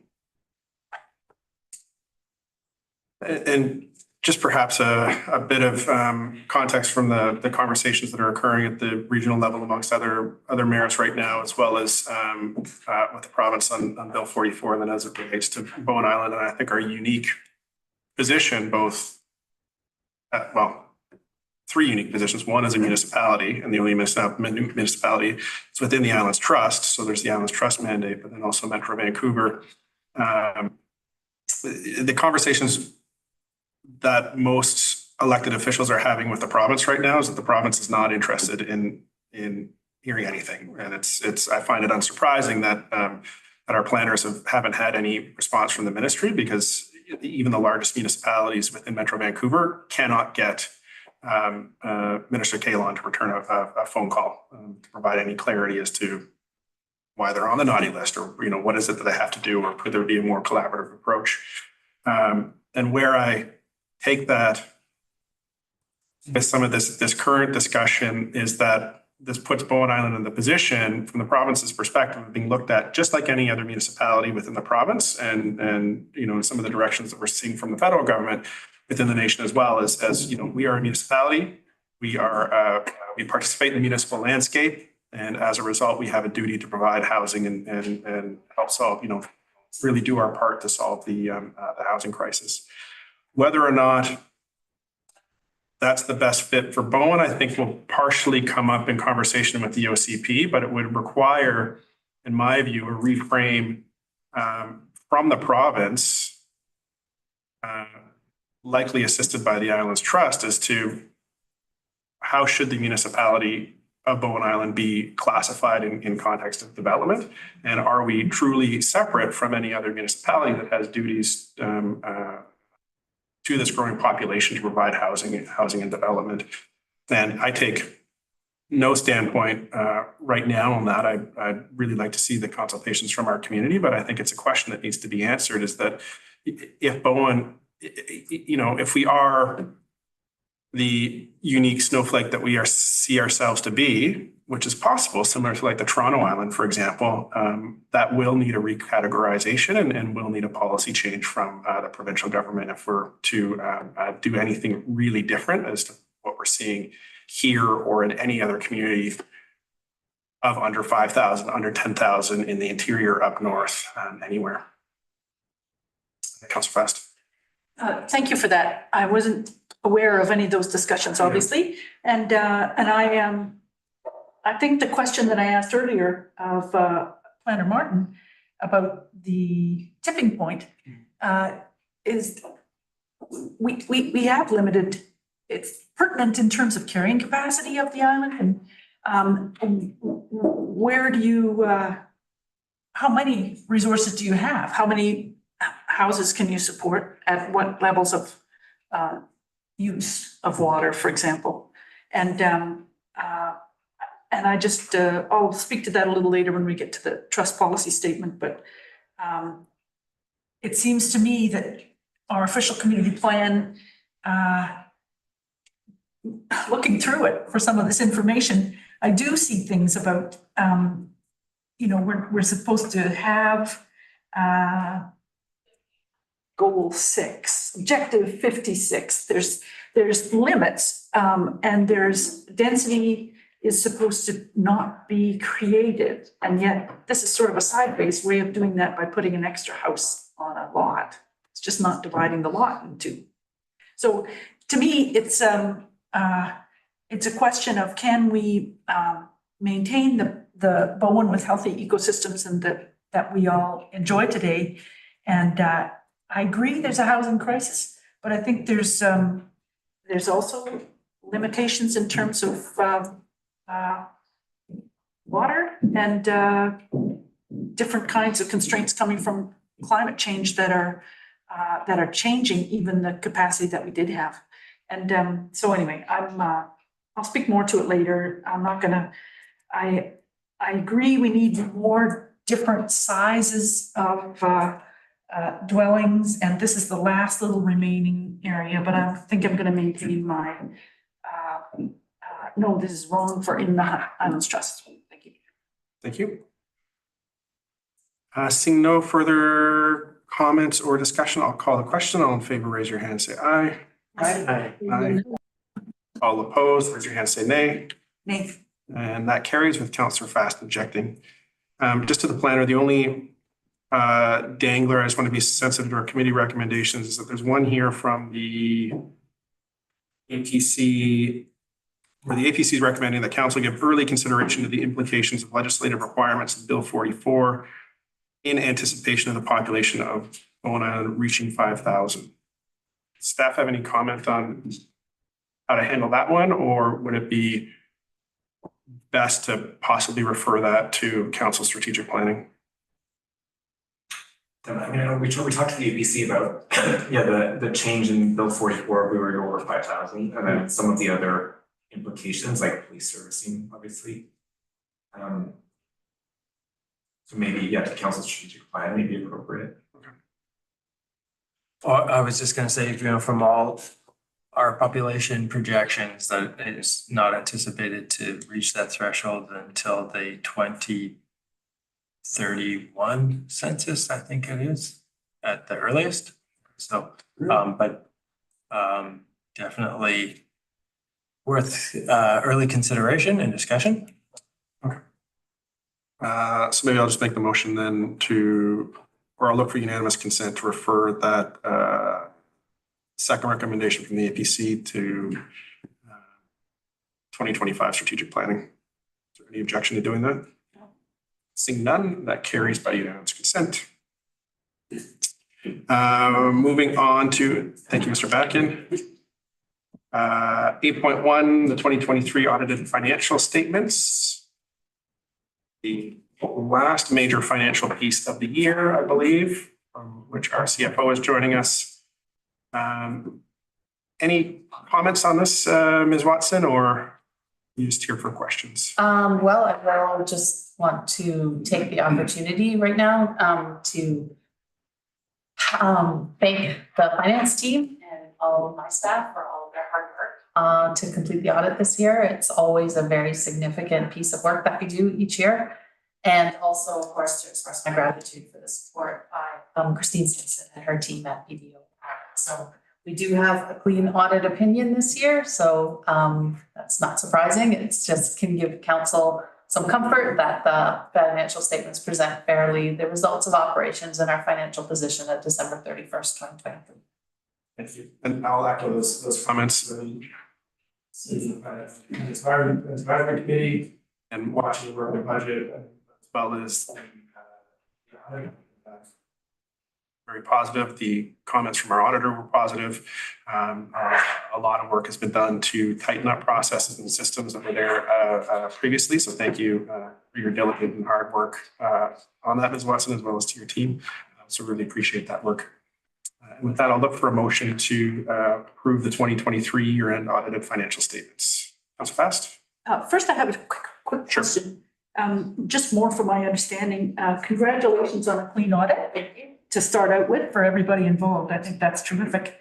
My question is, I'm looking on the page with revenue, and I'm wondering, is it fair to call the government transfers, federal and provincial, those are grants? They are, yeah. Okay, thank you. I just wanted to make sure I could describe that properly that way.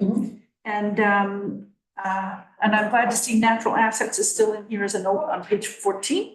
That's terrific. And I'd be happy to make the motion that council approve the 2023 year-end audited financial statements. Thank you. Seconded by Councillor Morse. Any further discussion?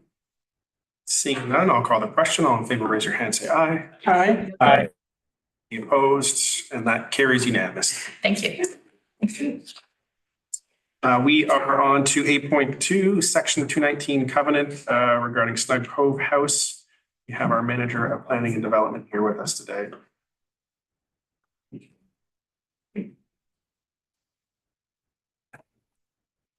Thank you. All right, I don't have a presentation for this report that's before you, but council is familiar with the Snug Cove House development variance permit, most recently, and generally aware of it. So following council's approval of the variance permit and following staff's approval of the development permit, we formed the character of the building.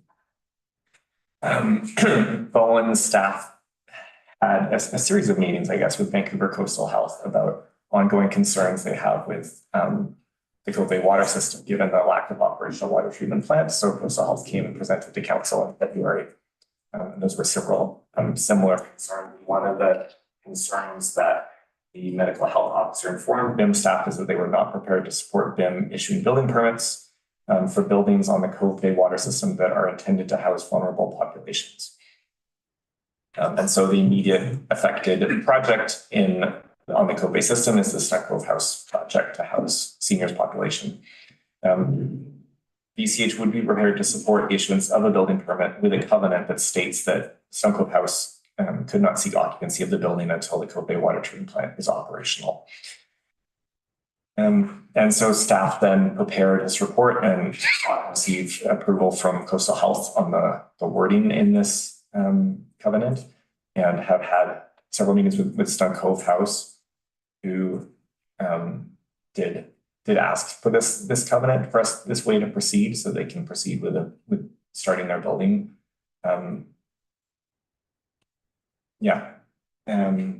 And so staff are here with this covenant, looking for council's approval to enter into the restricted covenant, so that it can be placed on title and we would issue them the full building permit for Snug Cove House. I will note we have issued an excavation permit for the project. So if you've seen excavator on site, there is a building permit issued for excavation with Coastal Health's approval. Questions for the planner? Councillor Wake. Thank you, Mr. Mayor. What I'm not understanding here is that there is, if we continue to have struggle with Cove Bay water, Snug Cove House does have the option of putting in additional water treatment for their facility only. And what I don't understand is why Vancouver Coastal Health doesn't say unless the water is treated to the point where it meets our standards, rather than saying Cove Bay. So we have had many discussions with Coastal Health about, so covenant goes in place, planning is treatment plant works, covenant's in place, they start building, treatment plant works, right? Or building. Coastal Health doesn't have a way to permit occupancy of a building based on it's called a building system. So like a system that's within the building. Cove Bay system is too large to allow that as a solution. Snug Cove House. Sorry, no, the Cove Bay water system, because there's I think it's permitted through regulation for systems that are smaller. I forget the threshold is 500 users, but or it's even smaller than that. So for small systems, it's acceptable to have the solution be that each building has treatment. But for a larger system like Cove Bay, it's not a thing that Coastal Health would permit as an acceptable alternate solution. But adding on to that, though, we are in discussions with them about, so the conventional approach to that would what they call point of entry treatment, and that's not allowable for a system this size. But we are in discussions with them about, well, what is an alternative should the treatment plant not function the way it needs to? And, so those discussions are ongoing. Don't want to create a false sense of hope that there is a hard and fast plan B option in that regard, but but that discussion is just ongoing.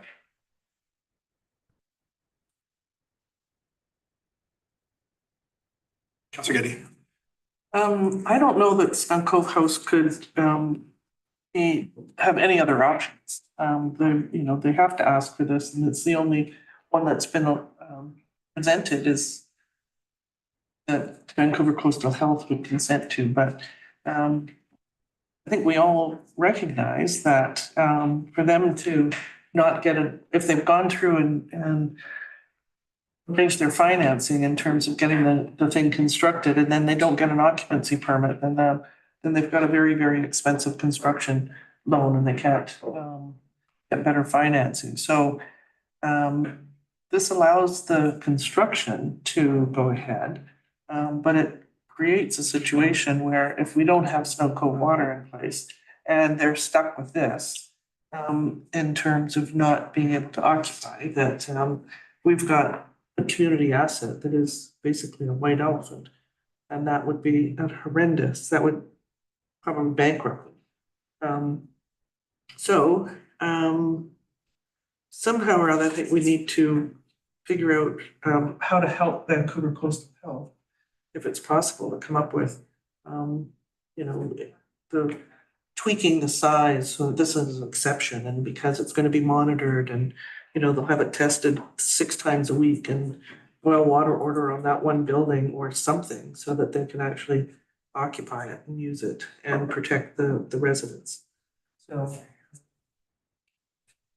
that as long as Vancouver Coastal Health knows that that's what our goal is, so that not only we get it built, but it's functioning. See you looking at the CAO for a comment. Is Is there a question in there? I think she's encouraging you. We're having more discussions with Vancouver Coastal Health than ever before. Quite the stare down, Councillor Getty. Councillor Morse. Well, I think they need to go ahead, and if this covenant's in place. So can Vancouver Coastal Health actually deny us the permission to issue a building permit? Vancouver Coastal Health provides us with an operating permit for the water system. Yeah. They can restrict connections to that system. Yeah. Okay, so they can't restrict us issuing a building permit, they just can. It cannot permit a building to connect to the water Yeah. system. So, but this at least, buys some time and enables conversations to carry on with Coastal Health. Yeah, and we have a good relationship with Coastal Health, and the drinking water officer is very open to looking at options. And so we are exploring one potential option of a treatment technology solution for the Snug Cove House should the larger treatment plant not work, but we're not in a position yet to have absolute certainty that they would accept that as an option. But so we are being as creative as we can and maintaining that relationship. I think just to add to that, yeah, the covenant as you read it is very finite, right? It's either the treatment plant is operational or nothing, you don't get occupancy. But it's, want to sort of assure council that we are actively working on that. And the covenant is worded that way to allow us to proceed the building permit, proceed with development. But we don't view it as an endpoint that either treatment plant works or they're out of luck. But no, we're aware of, the realities on the ground and working through solutions. We just don't have a option B that's in the covenant. But we're sort of working through those different options. Right. Although, I would wonder if, given that it is black and white, and given that it does sound like there's some work being done with VCH, whether that needs to be part of the covenant, that VCH can authorize some other solution to the system, as opposed to it just being the Cove Bay water system or not getting occupancy. Covenants can be amended. Yes. Right. So I think this one's cut and dried, it's simple right now, and if we can come up with a solution, the covenant can be changed. Sure, it's cut and dried and simple right now, but what I've noticed in the conversations with VCH right now is that my understanding is that there's some reticence on their part to formally spell out some of the conditions of connection. that accurate? I was thinking, with Stone Cove House, they've been very clear in terms of, you know, I think the report notes that like, make sure my wording is right, that should the Cove Bay water treatment plant not be successful, they will be looking at further measures. Yeah, and so we're in discussions with them about what those further measures would be. Right, I suppose, that, you know, my only comments here is that I think it's fair to keep the door open, because what I wouldn't want to see is VCH say, well, you just passed a covenant and it says either it works or it doesn't work, and it's cut and dry. So, you know, that it does put VCH on notice that they, you know, also have a regulatory authority to allow some other form of system or filtration, or provide some of that flexibility, because ultimately they're the regulator and we are not. Especially considering, you know, this, maybe I'll just ask a series of rhetorical questions like, are there seniors that are currently on Cove Bay water? Yeah, yes. Yeah, right? Are there other vulnerable populations that have been on Cove Bay water for years? Yes. So I think Snug Cove House has the very fair question of how come them and not us? And that is a question that from the chief medical officer and even my conversation with staff, that I haven't heard a satisfactory answer as to why that is. And as a result, you know, I think it puts us in a gray area of having to be the enforcers, but not the regulators, without a fulsome explanation from the actual regulators. And this is where I would like to strike the balance of doing the best that we can to maintain a positive working relationship with VCH, but ultimately stewarding and representing the interests of our community. And in this case, a development that's taken decades to get off the ground and is just like really at the final point of getting built. My final question, thank you for not answering my rhetorical questions, really is around this covenant, and given Mr. Ritchie's letter that was attached, is there a sense that even by entering into this covenant that the Snug Cove House project that they'll be able to continue? Have they given you that indication, or will entering this covenant kill the project for them? The communication that I had with Mr. Ritchie was that they would like to proceed with the covenanted building permit. Proceeded on that basis.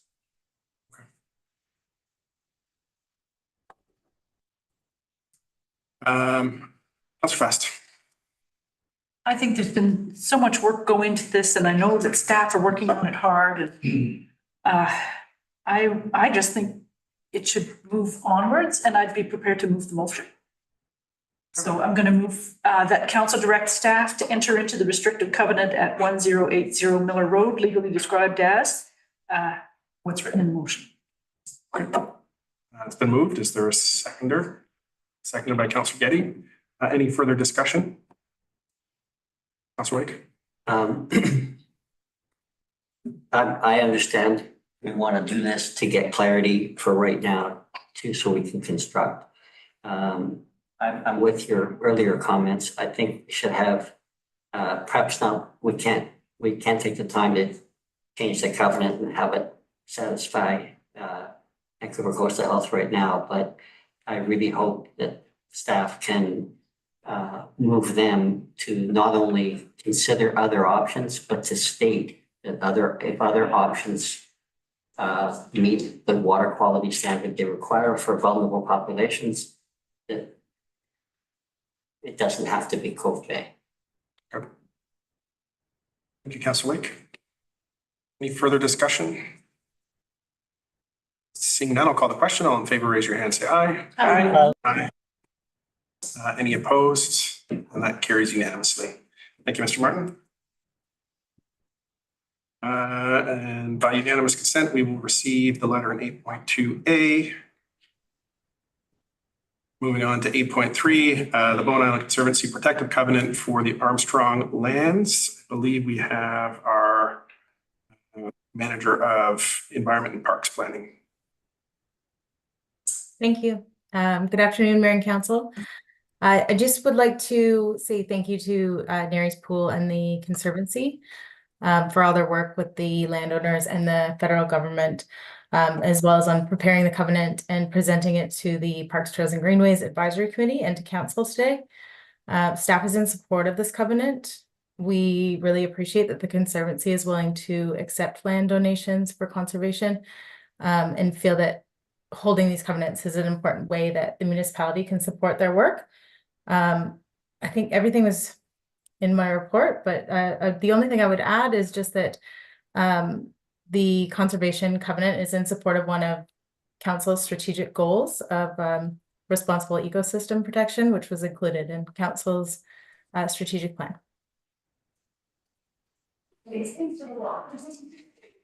Thank you. I will look to council to put the recommendation on the table, please.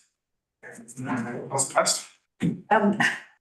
Thank you. I'm pleased to make this motion that council authorize the mayor and corporate officer to enter into a protective covenant for the Bowen Island Conservancy owned lots on Dorman Road, legally described as written in the agenda, motion. Okay. Moved by Councillor Fast, seconded by Councillor Getty. Any further discussion or debate on this? Councillor Fast. Just a few comments that I think this is excellent way to protect not only the nature on those two steep lots to the right-hand side of Dorman Point going up, but it's also a good way to protect the road from stormwater and the different kinds of ecological services that natural assets provide. And a beautiful scenic roadway where it's park on the left-hand side, and now these covenanted properties on the right, so it'll stay as this green corridor going up the hill aesthetically. Anyway, they're different kinds of natural assets, and I think it's terrific, and I support the motion. Thank you, Councillor Fast. Councillor Getty. I'd like to thank the Armstrong family. I think that they have gifted Bowen Island through the Conservancy quite a wonderful asset. And both in terms of the ecological, but also I think the corridor for the animals. It is right beside Crippen Park and the hillside. So I think it's quite generous and quite wonderful, and I'm glad they're being as generous as they are. Thank you. Councillor Getty. Seeing no further discussion, I will call the question. All in favor, raise your hands. Aye. Aye. Councillor Jurgensen stepped out just 2 minutes ago. Oh, that is right. He did step out. So that carries unanimously. Thank you, Ms. Hughes. Moving on to, where am I here? 8.4, an update from our CAO. Thank you, Mayor. So I'll give a brief update on some of the capital projects. There's not been a lot of movement on some of the projects we've talked about in the past. The multi-use path is still undergoing design work. The Eagle Cliff drinking water project as essentially waiting until the drinking water treatment plant for the Cope Bay system is back and fully commissioned and operational. And we are moving forward with the replacement of the outfall for the sewer project, but pending further design and also completion of the borrowing process for that project.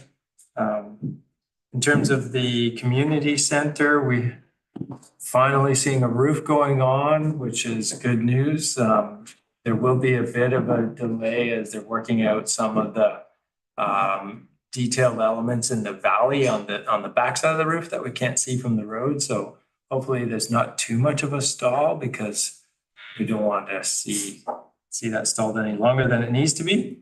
But I'm told that today the interior flooring for the rec room and the theater, as we're calling it, arrived, and the flooring crew is starting this week. And so things are really, really progressing on the inside, and they're talking, and a bunch of boulders are being placed around the site today for some of the landscaping elements.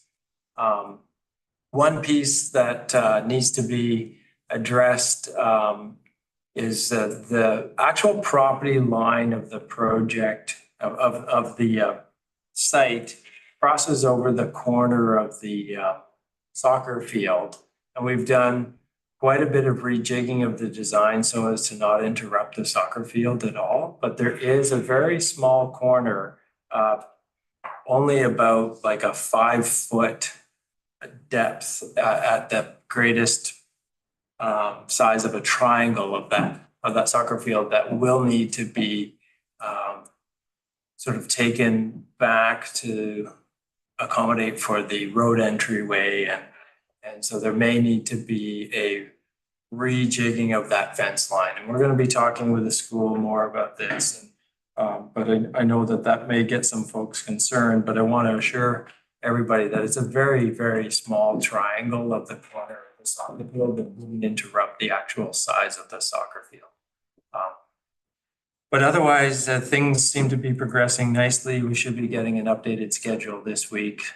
And I'm told that we have a firm hydro pull date of mid-June for the pulling of the hydro cable into the building and connecting and energizing the building. But we're going to try very hard to get that bumped up because after the energizing of the building, there's a fair bit of effort to commission the building with all of the testing that needs to be done for the HVAC system and the alarm systems and the like. And so we're definitely starting to hit the home stretch here. So it's pretty exciting. Great. And that's it.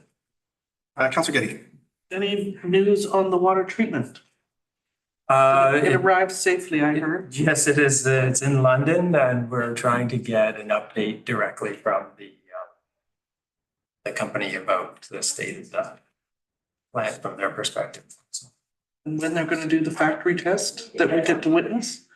that's right. I don't know about the witness part, but that's Oh, right. I thought we set it up so there was somebody there. We've not been able to secure that. I'll go. And just for clarity, for anyone watching, it's London, Ontario, not London, England. I'd still go. Okay, thank you. Any further questions for the CAO? Seeing none, we will move on to item 10, minutes of the Heritage Commission meeting held April 24th, 2024. There's the committee recommendation there, as well as the I'll call this one the staff/mayor's recommendation is what we were putting through the agenda. I believe Councillor Jurgensen sits on that committee and he's had to step out. Were there any other? Maybe let's do it this way, because we have the chair of the committee in the audience. Whether you'd like to speak to this recommendation at all, Mr. Weisbord, just because we don't have Councillor Jurgensen here in the room with us. Just to answer any questions that council may have on either of the recommendations. One is the work plan and the other was Councillor Jurgensen is just up here at the front. I don't know if anyone's going to have a question, but just proactively to have you join us as the Heritage Committee Chair. So I will look to council for any questions of our Heritage Commission Chair, sorry, Councillor Fast. Thank you. I don't really have any questions. I'm on the library board, and I know that there's a celebration coming up for the 100 years of the old general store building, and I'm really concerned with heritage character and place making the whole feeling of what makes community special and different from all the other communities, and I'm in support of the recommendation. I'd be pleased to move them, but maybe there's somebody else who's got more heritage that would like to do that. Older. No, been involved with the cottages longer. Sure, let's deal with each recommendation separately. So Okay, we'll talk I move about- that council approve the 2024 Heritage Commission work plan. I really like the way it was laid out. Thank you. Moved by Councillor Fast, seconded by Councillor Saunders. Any further discussion on the work plan? Councillor Getty. I see that Andrew Todd's in the room as well. He's professional conservator of some repute, and on the Heritage Commission, I believe. So, in terms of the, is there any conflict in terms of you giving a professional opinion in terms of the cause of it and the potential cost? We're just speaking to the motion of the work plan right now, This one, not the library beams. this. Oh, all right. I'll wait. Seeing no further discussion, I'll call the question. All in favor, raise your hand. Say aye. Aye. Aye. Aye. That carries unanimously. So moving on to the second recommendation, which is around the exposed beam ends in the library. We have a recommendation to obtain a professional conservation assessment, prevent further rot from occurring, obtain a cost estimate for restoration, and restore the rotting beams. Right now, the addition that's been added is that council refer the recommendation from the Heritage Commission to its quarterly strategic planning session, which will happen next month, mostly because there's a significant budget component to this. And we've just passed the budget for the year, so amending it and adding significant cost would need to be pulled from somewhere else. However, what I would like to do is if we could comment on sort of the nature of the issue at the library and what the Heritage Commission has seen and some of the recommendations moving forward, I think that would be helpful for us to bring into that discussion. So was that a question? Yeah. Yes. So, and the rot was actually flagged by the commission, not formally though, but through former Councillor Maureen Nicholson's staff, and 4 or 5 years ago, and still it looks like nothing had been done. So I'm sure council doesn't miss the irony of now it's the 100th day of the old general store. So we thought it would just be worthwhile highlighting the issue and you know, the main thing is that the longer rot sets in, the more expensive it is to replace it. So it could be the difference, and Andrew might have some technical information to provide, but the longer it sets in, it could be the difference between having to replace the end of a beam or having to take the whole roof off the building at a much more expensive cost. So there is a financial benefit to dealing with this issue sooner than later. And in fact, I was looking around the back of the library the other day, and the same projecting beam ends are starting to rot on that side as well. So it's definitely something to deal with. Great. Thank you. Councillor Morris? I've noticed the rot in the beams as well. It's just a simple question. If the beam is rotting, I don't know why we don't just engage a contractor to give us an idea as to how the beam could be replaced Look to with something the same. with the staff for that. So I'm not aware that this was identified to staff 4 or 5 years ago, as mentioned by the chair of the commission, but I'll look into that for sure. And with the director of engineering and I have spoken about this because it was brought to our attention about last year by the chief librarian. But it hasn't been put on the project plan for prioritization. And I know that there's been internal discussions about trying to get a complete structure assessment of municipal buildings. So recognizing though that this is it's obvious that where the concern is, and it's pretty clear as to what the issue and cause is, that you know, it's something that could be investigated. But as the mayor suggested, from a moving forward in a restoration point of view, it would probably require a significant budget lift. So, but I think that we may be able to accommodate an initial investigation within our existing budget. Councillor Fast? Thank you. I know that heritage buildings are not the same as a regular public building or a private residence where you might just get a contractor in, because there's a whole character and heritage, and fabric is probably very different. I joined Metro Vancouver Regional Park Parks Department years ago when they had just finished restoring it and moving the building back from the road. I remember looking at page after page of slides of detailed construction, restoration, foundation photos. So those may still be available in the West area office. Anyway, I could help find them if needed. But a heritage building is special, and this one as also being the council liaison on the advisory design panel. It's kind of the cornerstone of design and character of Snug Cove Village. That most of the design guidelines refer back to the old general store, and it's not saying that it's more important than the other features, but that we should be taking care of it, and so that it can go forward, persist. So I would like to move the motion. I would like to move. I'm going to clear the speaking order first, just because Councillor Getty had her hand up. Okay.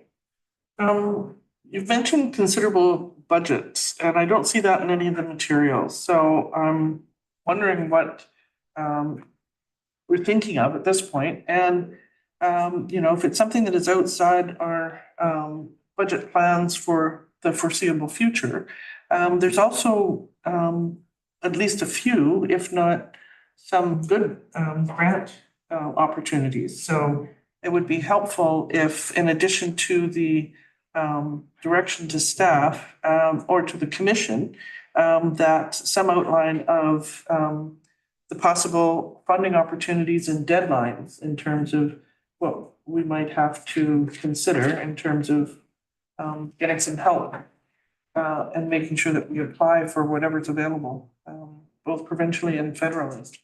So it is a landmark. It is really important to British Columbia history, and there's been some good returns on the investments that were done for the BC Heritage in terms of them being able to give out sizable grants for restoration. So I don't think we should leave that out of our deliberations. I would add that. Okay. I think I can do it. Okay, Councillor Fast. Okay, I'm proposing to add a line, so when I get there, I'll flag it. Sure. I move that council refer the recommendation from the Heritage Commission to its quarterly strategic planning session. Whereas the 100th year anniversary of the library building, Old General Store, will be celebrated this year, and whereas the building is included in the Bowen Island Municipal Community Heritage Register, and whereas exposed beam ends over the entrances are visibly rotting. That's a little change. Therefore be it resolved that council directs staff to obtain a professional conservation assessment to identify the nature of the problem and the best course of restoration, prevent further rot from occurring and protect the feature in the short term, obtain a cost estimate for restoration, provide advice about funding possibilities and deadlines. That's the added little bit. Restore the rotting beams or rotted portions of beams in line with the standards and guidelines for the conservation of historic places in Canada. You catch that last little bit there? Thank you. Moved by Councillor Fast, seconded by Councillor Getty. Any discussion or debate on the motion? Seeing none, I'll call the question. All in favor, raise your hand, say aye. Aye. Aye. And that carries. Thank you for being here today, though. Thank you. So just for clarification, then the last item in that, restore the rotting beams, so that's an action, that's a motion to take. So the motion is to refer it to council's further Right. The whole thing has been referred to a Right. committee. Okay. Yep, so it can be talked about, massaged, edited. Okay, good. Yeah. So you are not going out next week to fix the library. I was like, okay, it's not in the budget, but. Sorry, where does it say committee of the whole? So the recommendation is that council refer the recommendation from the Heritage Commission to its quarterly strategic. Oh, what planning session? Got it. Okay, thank you. June. And I added that little bit at the June 17th date. Yeah. Thank you. The rotting beams 4 portions of the beams, right? Okay. Yeah, so at that point, it gives staff a month to sort of sit with this, prepare for the committee poll, come back, give us their professional opinion, and then we can hear about it in context with budget and other plans and figure out where to fit it. Okay. Moving on to 11.1, update to council on Metro Vancouver business.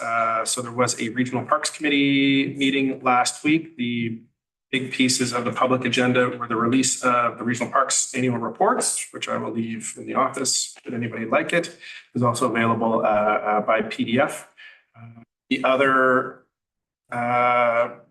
big item, I guess it's a small item if it's not related to Roger Curtis, is Metro Vancouver is approving a pilot project that looks at alcohol consumption in 6 regional parks. So throughout the course of the summer, Metro Vancouver will be allowing the consumption of alcohol in 6 regional parks. Crippen is not one of them, so we are not part of the pilot project. But there is lots of interest to see how that pilot study goes, as well as what the data that comes out of it is, and then ultimately what further implementation will be. Especially of note, we've had, I think the Fraser Valley medical health officer came and was not supportive of the pilot project or anything of the sort. So it'll certainly lead to some robust conversation in the fall as to what that rollout might look like. The other items, the Mayor's Committee meeting, there was a special Mayor's Committee meeting last Friday, which was all enclosed. There is another one coming up this week. Of interest, I know that our planner's not here. However, Metro Vancouver, the board did pass a motion related to some of the housing legislation that's come out of the province. In particular, Metro Vancouver is going to have a process where they allow municipalities to opt in to help in preparing housing needs reports, as well as opting into a process whereby municipalities can coordinate together and allow to find consultants. So if they, like if Lions Bay, like if all the small municipalities want to get together to hire a single consultant to do work on some of the planning aspects that are necessary as a result of the province's legislation, we'll be able to do that. The third piece that Metro Vancouver is putting together to provide help with is on regional growth modeling. I'm not clear as to whether that regional growth modeling will carry over to Bowen, given that we don't participate in the regional growth strategy, but I hope it would. I guess I'll just let staff know this news of this has apparently been shared with the RPAC. I don't know if. What is an RPAC? That's the Regional Planning Advisory Committee, so all of the planners from municipalities across the region. However, Metro is waiting on policy guidance from the province before they extend that opt-in offer of assistance on housing needs reports. So that's probably the most technical piece update as well. Metro Vancouver will be electing a new chair of the board in early July, if not sooner. I am not sure, but the Delta Council has made the interesting motion to rescind the appointment of Mayor George Harvey, who is also the chair of Metro Vancouver. So that will mean that the chair position will be open as of July 1st at the latest. So that will be interesting to follow along. TransLink, the big news of TransLink from back in April is that there was a joint board and Mayor's Council meeting where the 2024 investment plan was passed. It's a bridging plan because we will need to pass a 2025 investment plan. TransLink's financial woes of solving a structural deficit have not been filled by the province or the federal government as of yet. The permanent transit fund, there's asks to have the permanent transit fund implementation moved up earlier, as well as calls from the province to invest more in transit, particularly making that advocacy in the upcoming election. What that means for Bowen, nobody is certain of, but however, if TransLink does not fill its structural deficit, there's upwards of 60% of service cuts that would need to be looked at across the region at a time when many bus routes and many service areas are already overcrowded. That's it for Metro Vancouver and Mayor's Council business. If there is no questions, I will look to our Islands trustees for Islands Trust business. Okay.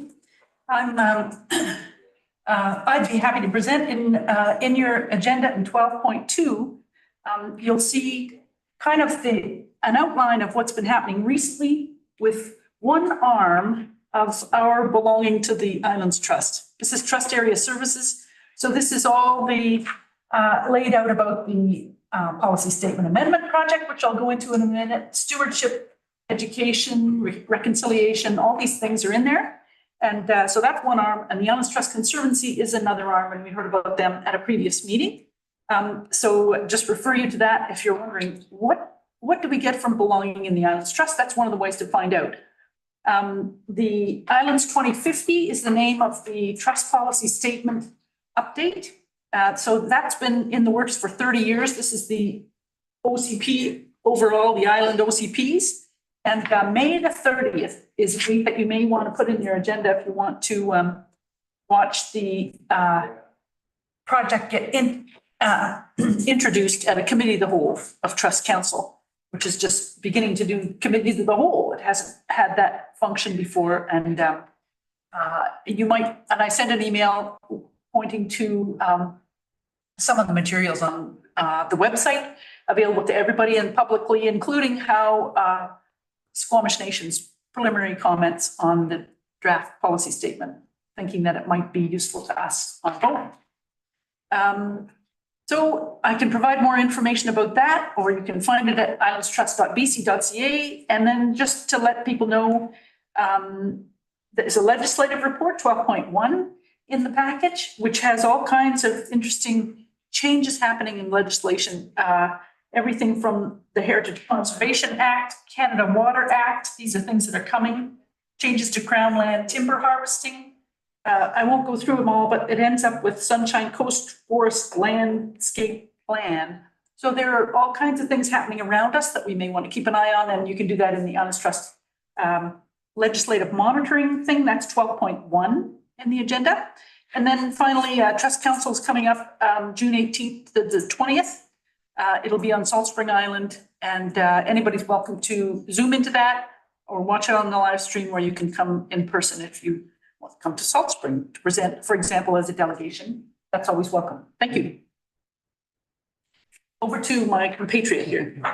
So there was I'm chair of the governance committee, so that's in addition to all of the work that's coming up about the policy, which is going to be monumental. And the process has been that the previous version of the policy went back for revisions. And one of the main criticisms the last time was that then it went to the public and for the council for comments before it went to First Nations. So we've switched that around. It's just been, I think it was 6 or 9 months with, there's 30 different nations that are in the trust area, and it's gone out to, I believe, 12 of them that were interested in participating, and that's the feedback that has come in on this. So that's changing the, it's now had their input and feedback incorporated, and now it's going out to the public. So, and this is the very first committee of the whole meeting that the trust has had. So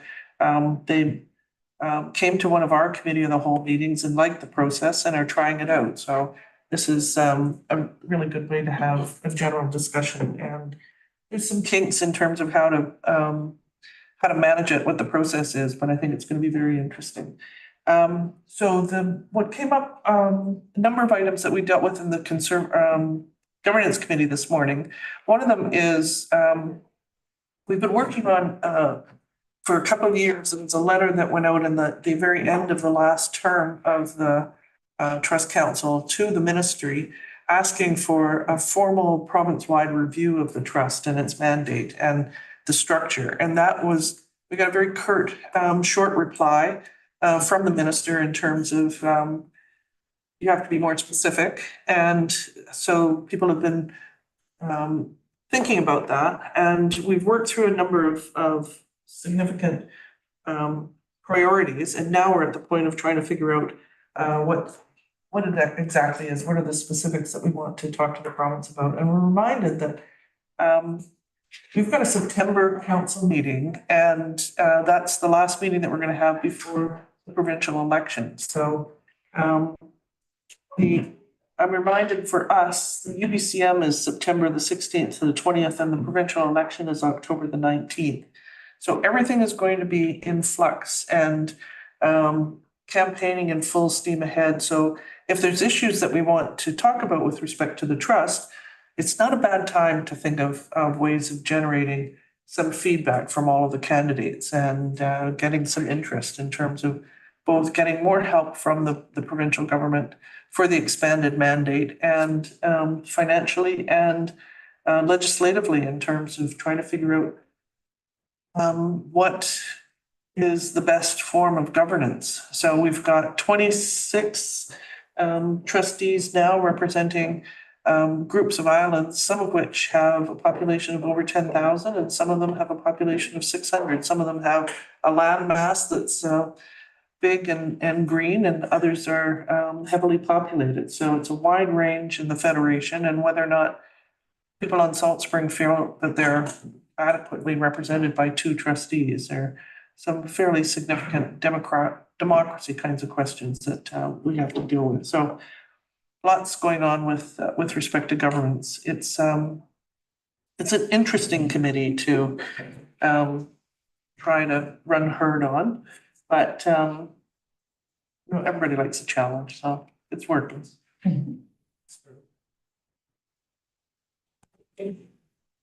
Any questions for the trustees? Seeing none, we will move on to update on official community plan steering committee orientation. So we did have that orientation just last week, I believe it was. And I was there in the chair, and Councillor Getty and Councillor Fast also joined for a time, and Councillor Morris and Jurgensen were there as well. It was about a half day long. I can confirm with enthusiasm that the individuals that we've selected to be on that committee are pretty exceptional. So it was very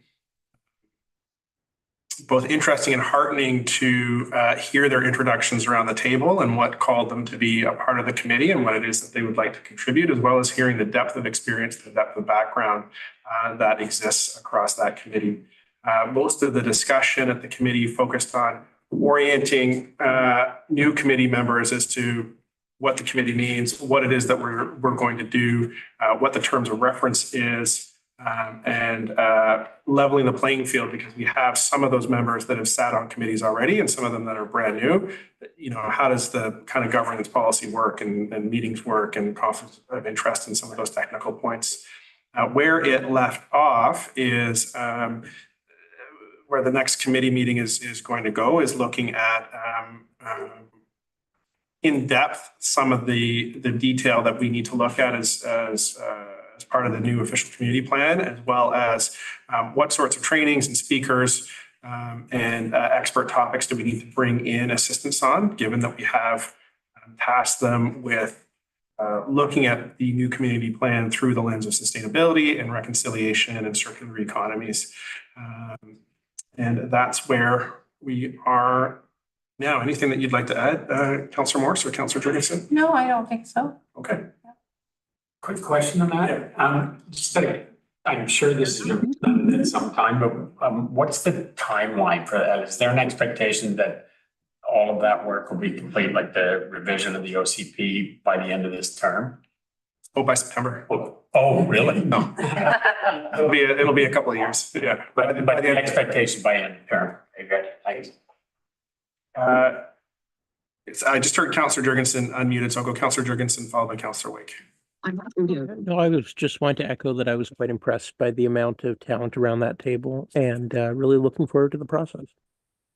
Great. Thank you, Councillor Jurgensen. Councillor Wake. And is that available on YouTube, that meeting? That first meeting did not stream. Yeah, just as there was, some more kind of personal sharing and talking about backgrounds and things like that, it just made the most sense to keep that one offline. The minutes will be certainly be available, but I would anticipate that the next ones will be streamed. The next one's a review of the OCP if you want. Well, next one I'll be in town for. I'll be there. Tuesday. Okay, and then the last update, we had Councillor Morse attend the Vancouver Coastal Health North Shore Local Governments Liaison meeting, and just turn to her for any updates. I've got a script full of notes here. It's a meeting of representatives of each of the municipalities. The RCMP was there, the MLAs or their assistants were there, MP or assistants were there. It was partly by Zoom and partly by in presence at Lionsgate. I zoomed in and started off with a brief update from Dr. Choi as the health officer.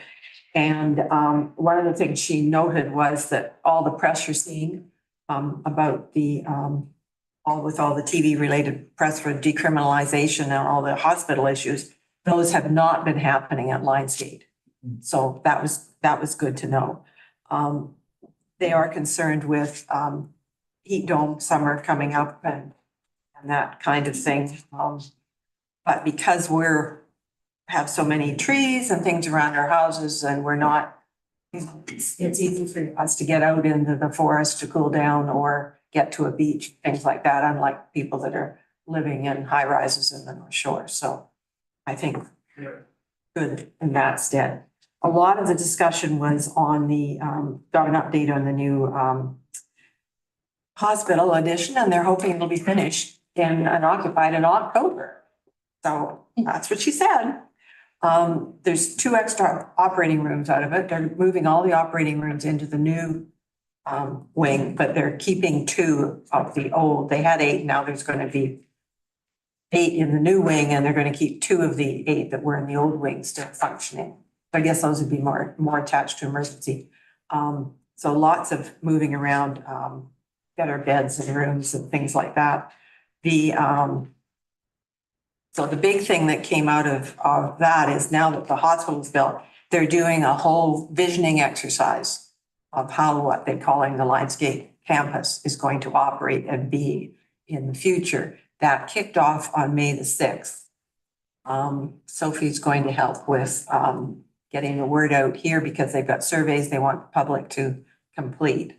So those surveys will be out, and I think the mayor's received a letter to attend. I think they're having a special meeting for just the mayors. Yeah, I was talking to Mayor Sager Buchanan about it last week. I think the scheduling of it is tricky. Okay, so I haven't seen that. One of the ladies does live here on Bowen, so she's brought over posters and things, I understand. Yeah, so we can get the word out to everybody to fill out the surveys. Just looking through my notes here.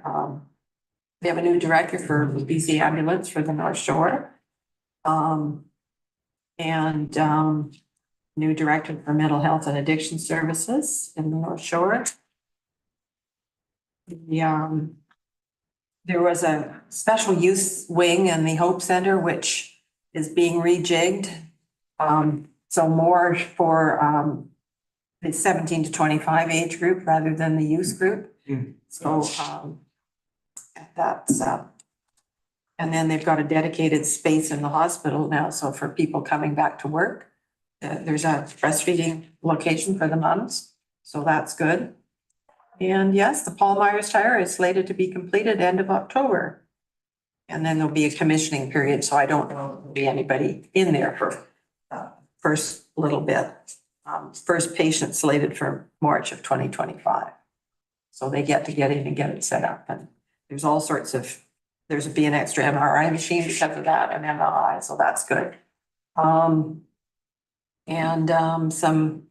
new cancer program facilities and then they complimented us on our opening of our new community health center. So stole my thunder for the discussion in the round robin where we all got to say what was going on. And I think that's it. Thank you for telling me. That's a. Yeah, well, it's interesting, and I did find the actual links and everything, and we'll get the survey. It's gonna be out in the next news. Yeah. So please make sure everybody fills it out. And remember, we filled out a bond, My Health, My Community survey back at the end of COVID. They're just tidying up the results of that. So there wasn't any results from that available. But hopefully there'll be some shortly. Okay, thank you. With that, we are moving on to question period. I don't see anybody in the audience or online. My dissidents remaining. So we'll look for a motion to adjourn. Seconded by Councillor Saunders. All in favor, raise your hand, say aye. Aye. Aye. We are adjourned. Thank you very much.